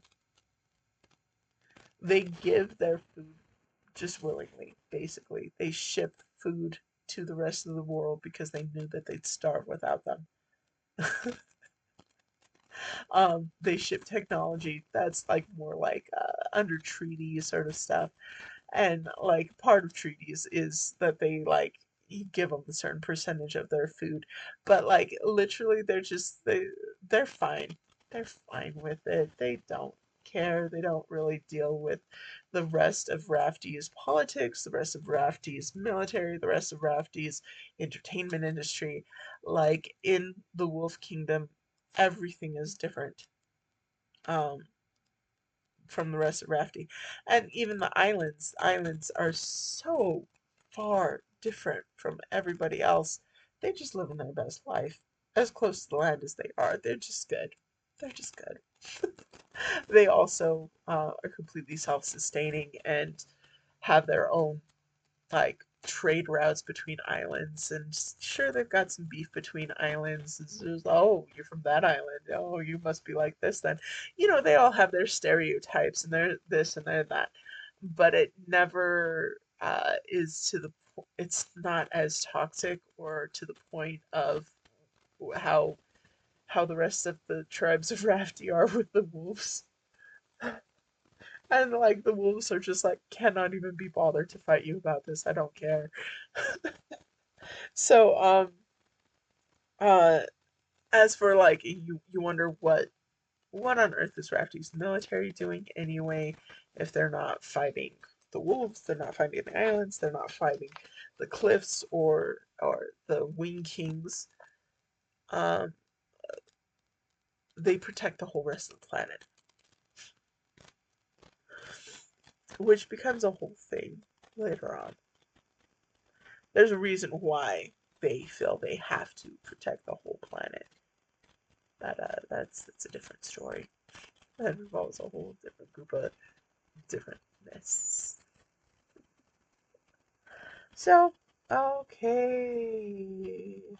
We've gotten Rafty from creation to its modern corporate era of, oh yeah, because of the whole like women get disease very like from the second they're born and tend to die within like giving birth to their first child. The female population, most of Rafty is like 1% of the population, and that's just because very few females live past infancy. Um, and because of that, like it's 50-50 at birth. Okay, there's 50% male, 50% female at birth. Um, how are they born? Factories. Factories. You can go order a child. Obviously, for most of the kids are like Rafty's so difficult to explain.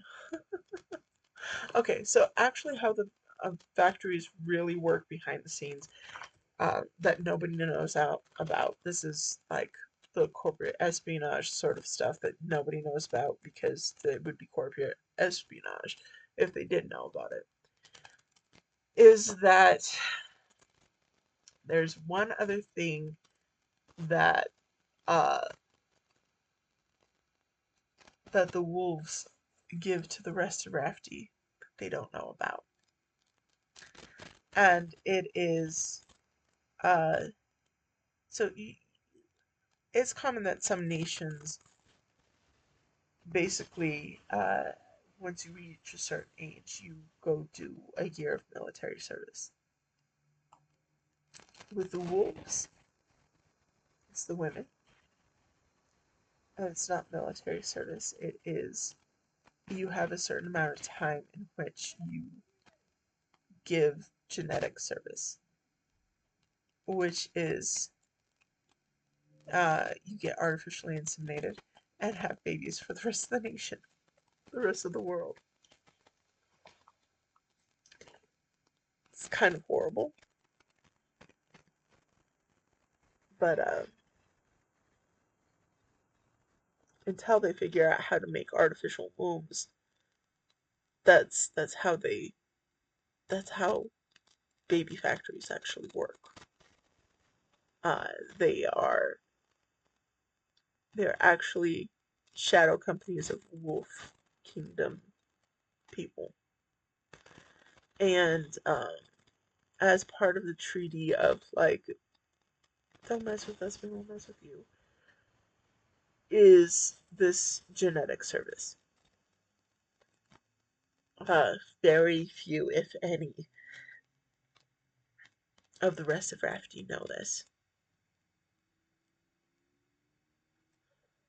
But again, it's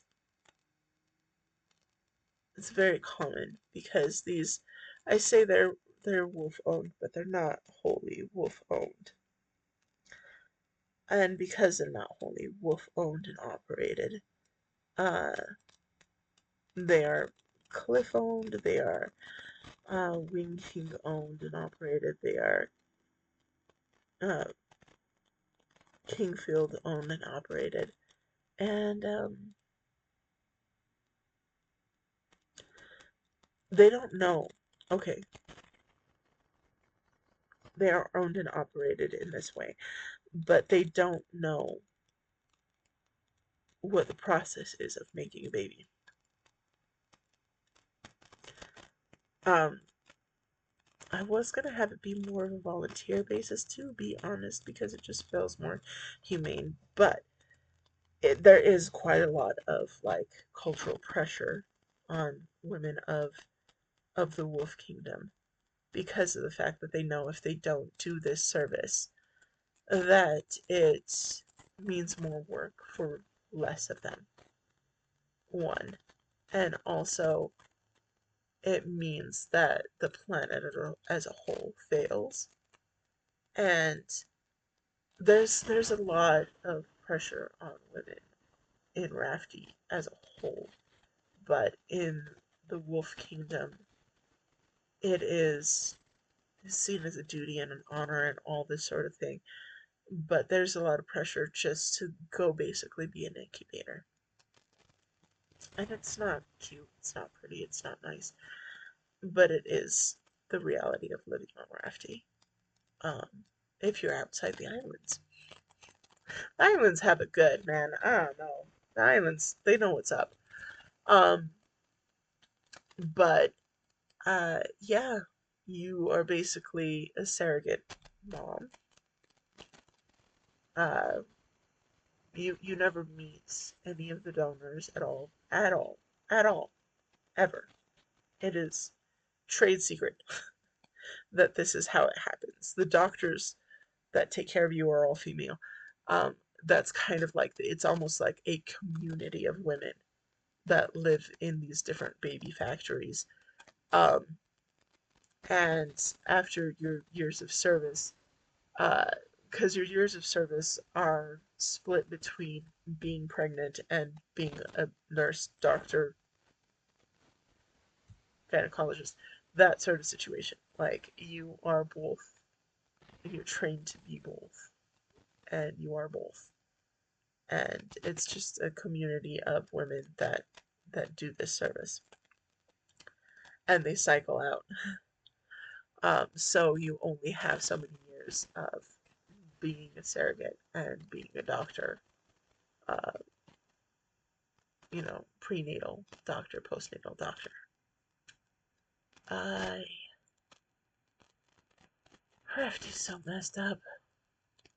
I forget how messed up that it is in the background because in the foreground of just it's a fun little story where like oh stuff, like the funny stuff happens in the storyline, but the background is dark.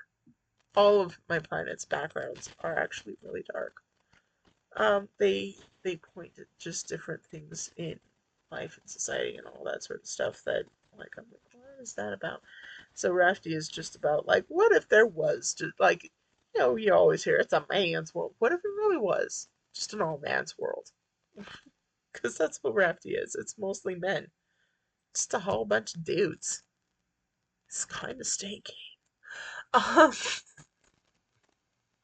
sorry. It's one of the funniest like story elements that I have. They just don't. They're nose blind. They don't realize they kind of reek. Um, but BO, man, it's the thing. We all have it.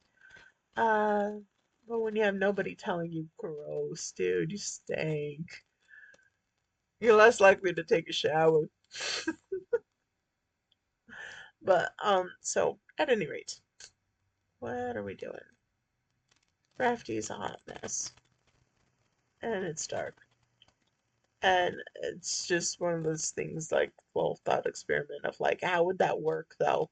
How are they gonna have kids if there are only men on this planet? How? Unfortunately, my solutions are bad. They're terrible. They're terrible. Um, try to be as nice as possible about it, but literally these like okay, so in order to keep the population pretty like stable, the government has to fork over quite a lot of money yearly to pay baby factories to have babies because it is a paid job. Like they aren't just being incubators, they are being paid for their time, for their service, um, for their genetic service. Weird as it is, it's a job. They are being paid for their time, their service as pre and postnatal doctors, nurses, everything that you need in a birthing center. Um, they are paid for their time there. And I can't remember how many years it is. It has to be more than one because, I mean, 9 months is more than one. Like, to have, yeah, to have a baby. Yeah. And they have to support the entire planet's population with half of the population of one nation.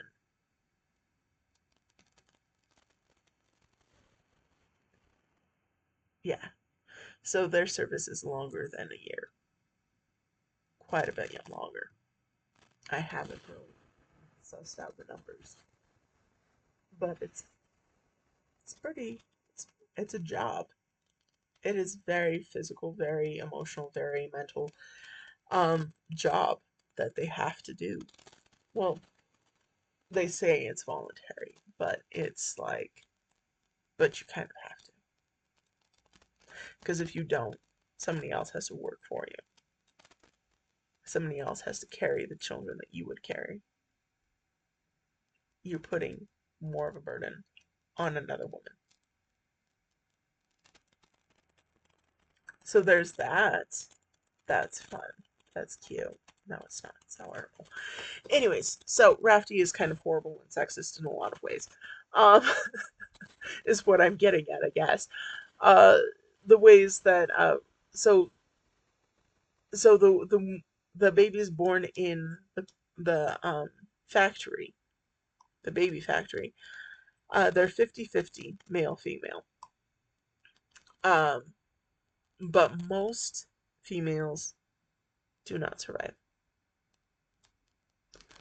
And that's because even though the women are from the Wolf Clan and the Wolf Clan has the technology, the sorry, not pregnancy center, the baby factories are run by non-Wolf Clan people, and they do not want more interference from the wolves because they're naturally just antagonistic against the Wolf Clan and suspect of anything that the Wolf Clan gives them, or the Wolf Kingdom, or the Wolf Nation. So, yeah, there's that. And so, though they could accept help from the Wolf Clan, and these kids could survive because they hate the Wolf Clan so much, they're fine with half of the population dying to the point of like only 1% of females survive to adulthood. And after that, they get married, they have their first baby, and they die. Short and brutal life. Um, but because they're only 1% of the population, they are um, very they're considered almost like national treasures. They are catered to hand and foot. They never have to work a day in their lives. They are like riches are poured upon them. The most rich and famous of the planet pursue them. Um, they're catered to. They're cared for. They are like everything is given for them because they're world treasures. They're not just national treasures. They're planetary treasures. They are 1% of the population and they are practically idolized. Um, but because they're 1% of the population, they also have no voice and no autonomy and no choice of how they live. So it's a double edged sword for them. Being born female means either dying in infancy or living as property. And that's how it is on Rafti. It's just the way of it. Uh, so, yeah, a lot of my stories have to do with gals that kind of fight against that in different, very strange ways. Families that hide, like, like because okay, so there are two ways to be born on Rafti. It's only one way to be born, but there are two basic ways in which you get ordered from a factory to exist. Okay. One is the government is like throwing the stipend at the baby factory saying, okay, we're ordering this many people. We need this many people. Okay. The other part of it is individuals really wanting, like, it's men that really want to be fathers. And like there are two different, I say two different, but like there's probably more variety than that. But they it's a range. It's a number line almost. Okay. On this side you have the very poor father who is slaved away, worked his butt off every day of his life, scrimped and saved with like having only the bare necessities for his own survival and putting every possible penny away because he wants to be a father. He wants a child. He wants a child. He wants a child. He wants to impart his wisdom. He wants to give this kid everything that he can give them. You know, he wants to love this child. He wants to take care of this child. He wants to raise this son as his own. Okay? Yeah, that end of the spectrum. So, like the that father buying a son from the factory. Hi, Michelle. I am recording. Serve it. Okay, so again, this side of the spectrum wants a son so desperately that he's working his butt off every day of his life so that one day he can afford a son. Because you have to buy a son here, okay? You have to buy a son. The government can just throw the money down, give us this many people, okay? But individual has to buy them. Well, the government's buying them too. He's just buying in bulk. Okay, this side of the spectrum is the elite class, okay? The richest of the richest, the like my ancestors were rich billionaire, millionaire, trillionaire, like lords of the earth, uh royalty, you know, and then they of course they buy a son. But first of all, they buy a custom son where they pick what genes their kid is going to have. And they mix the little cocktail of those genes. And that's the kind of kid they have. And they can be that specific and they can be that made to order as that because the technology is just there. The technology is available and they can afford to get that kind of service. Okay? So that's this side of the spectrum. Now, this side of the spectrum, those fathers do not see their sons as, they see their sons as investments. They see their sons as, I put a lot of money into you, you better be worth it. You better perform the way I want you to perform. That is how you're going to get my acceptance, my love, my affection, is if you are the way I want you to be. So this side of the spectrum loves unconditionally, works every day of their life for this kid. This kid can, well, of course this kid can do wrong, but at the same time, pride, joy, my life, I worked every day of my life for. Like, yes, you're an investment, but you're an investment of a work of love. This is cold, calculated, I ordered you this way, you better be this way. Otherwise, you're a disappointment and a waste of my money, to be quite honest. So that's that side of the spectrum. Now, there's dads all throughout the spectrum that exist.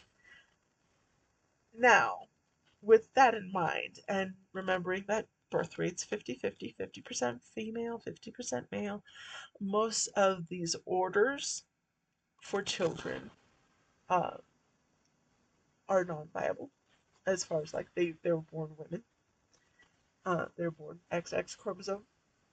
They got the disease. They died within the first year of life. Normally, if a female can make it through the first year of life, because they don't give these men infants, okay? The baby factory does not give out babies. It gives out 2-year-olds.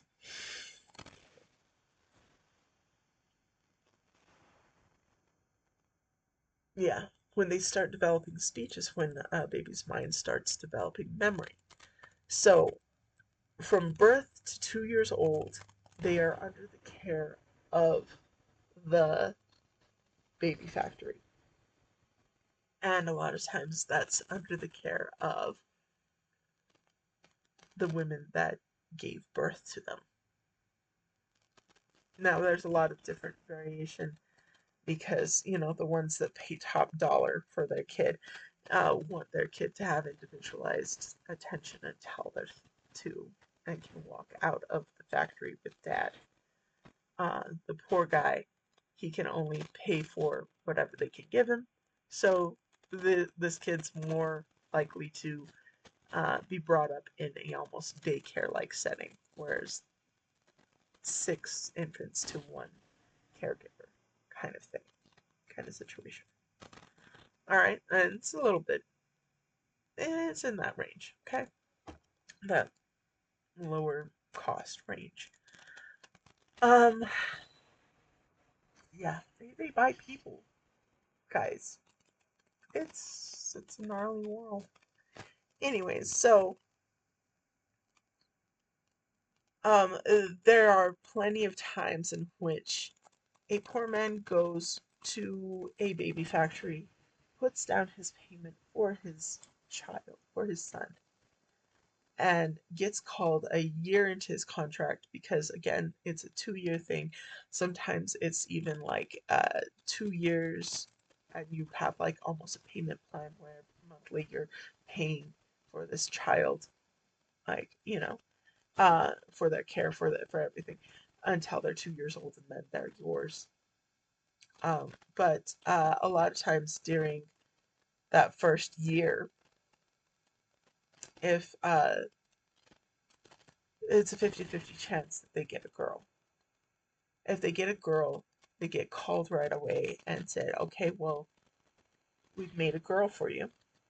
Um, it's your choice now whether you want to like just see how she pans out, if she's going to survive the year, and then we can give you information of what to do next, or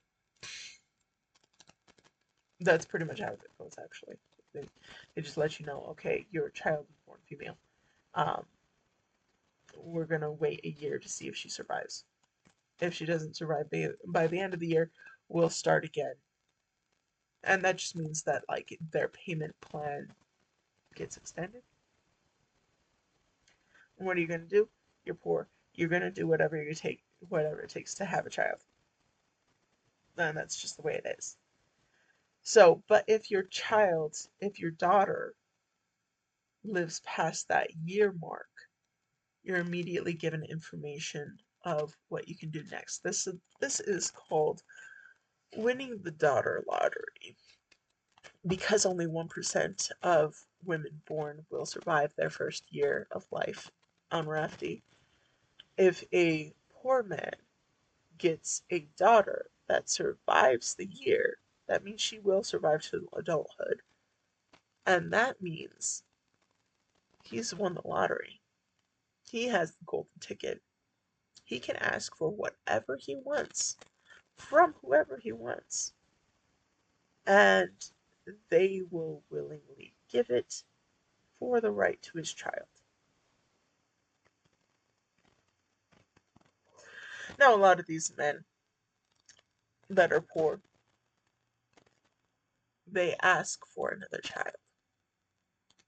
That's but like this child that they want this other family who's buying their daughter to pay for their child, and they also want this child to have the best possible um, opportunities in life, as you do for any of your children. Really, in real life, you want your best for your kids.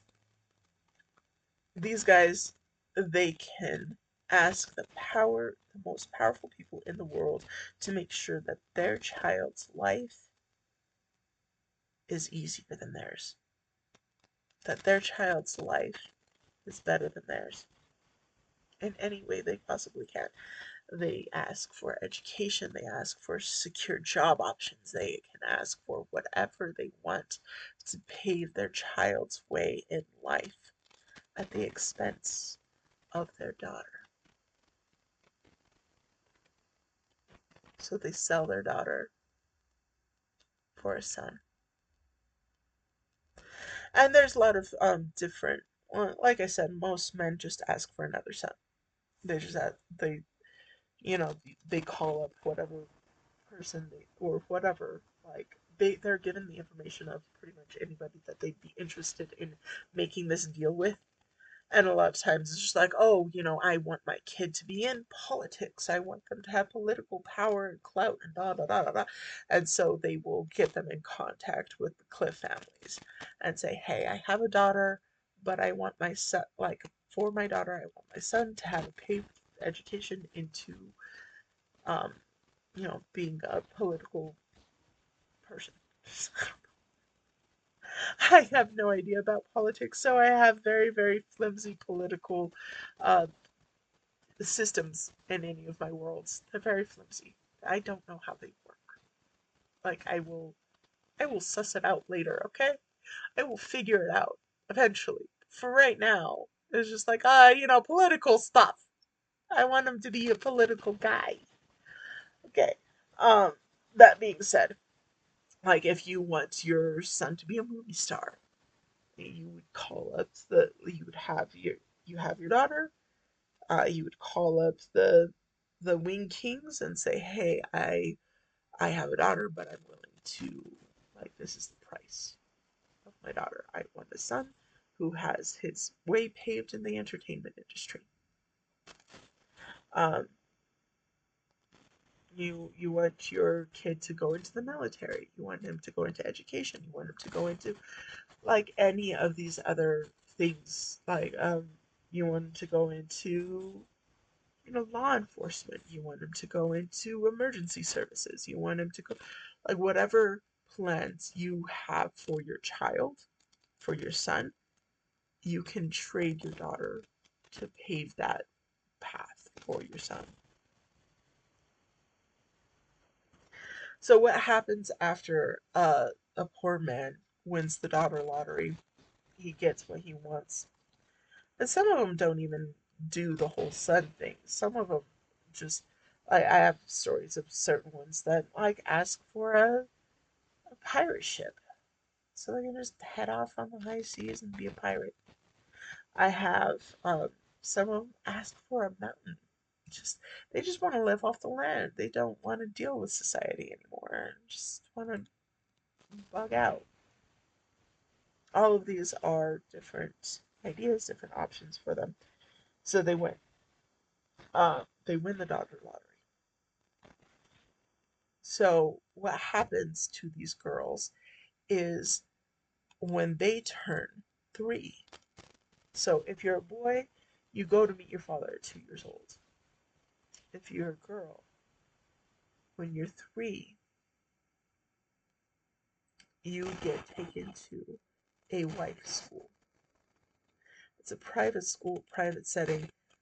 You basically you're kind of in prison. Okay, it's a very ritzy golden prison, but it's a prison. You don't really have freedom of movement. You don't get to go wherever you want to go. You don't get to do whatever you want to do.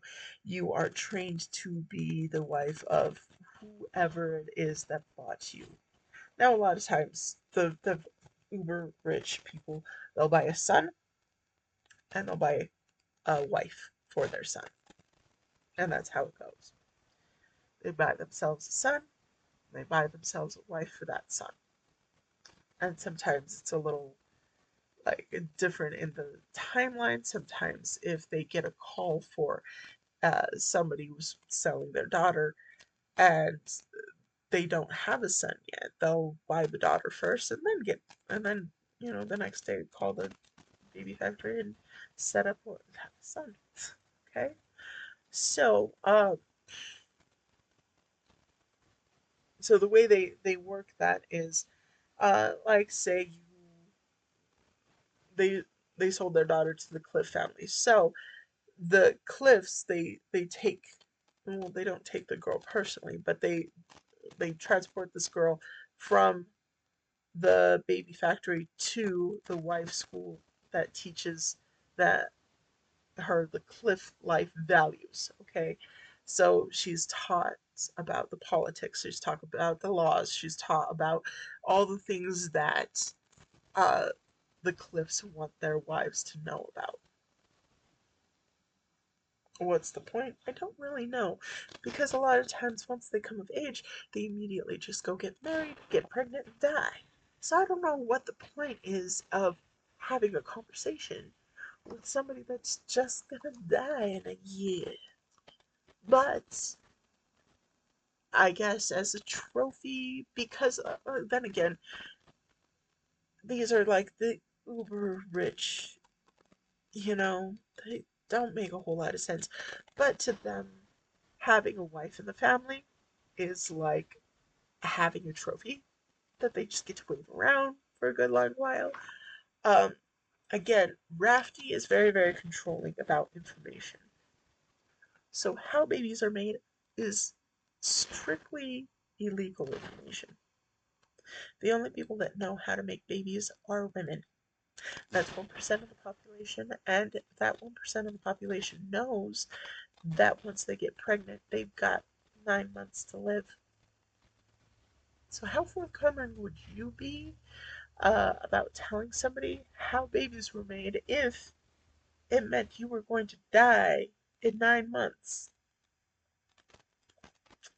So, there's quite a few cases of there being quite a few women. I mean, it's never over 1% of the population, but like as many as 3 or 4 wives in a family. Like not like all marrying brothers because brothers don't happen there. But I mean, like, okay, there's, the Cliff family is a huge family. There's lots of dudes in that family. There's uncles. Well, they call them uncles, but they're all related, but they're distantly related. Anyways, they all have common ancestors, but they're distantly related from each other because it's a province. Ugh. Oh, I don't know why. There's so much gas right now. Goodness. But Shiu, um, anyways, so there's like several Cliff wives, there's several Kingfield wives, there's several Wing King wives, and they like I said, like women are trained to have this conversation with their husbands, but they also have the knowledge to know that pregnancy means death for them. So a lot of them will live high on the hog as long as they possibly can, which I mean isn't exactly a bad thing for them. It's definitely not a bad thing for them, but it isn't necessarily even like a looked down thing on the rest of the family is profiting just fine by parading around their trophy. Okay, they, the longer she's alive and kicking, the longer they can display their wealth on her. Okay, so the longer she can be waved around as a cute little ornament to prove that they are so rich they can afford not just one wife in the family but several wives. Because you have to understand, having a son is like having like a house or a car. Okay, it's a huge expense. But having a wife in your family, having your son have a wife, that means you didn't only afford a car and a house. You afforded a small nation. Okay? Like you can upkeep a small nation. Okay, with your money. That's the kind of wealth we're talking about. So the longer a wife is alive in a family, the more clout that family can kind of rub in everybody else's face, everybody else that matters, face of how rich they are. So, um, okay, okay, that's the toxic Rafty stuff. So that's society. That's Rafty, and I already covered how overly obsessed they are with like self control. Um, uh, so we covered how Rafty was made. We covered uh, kind of history, medieval lords and ladies history of Rafty. And we've moved on to the kind of like more corporate oligarchy sort of thing of Rafty. What else do we got?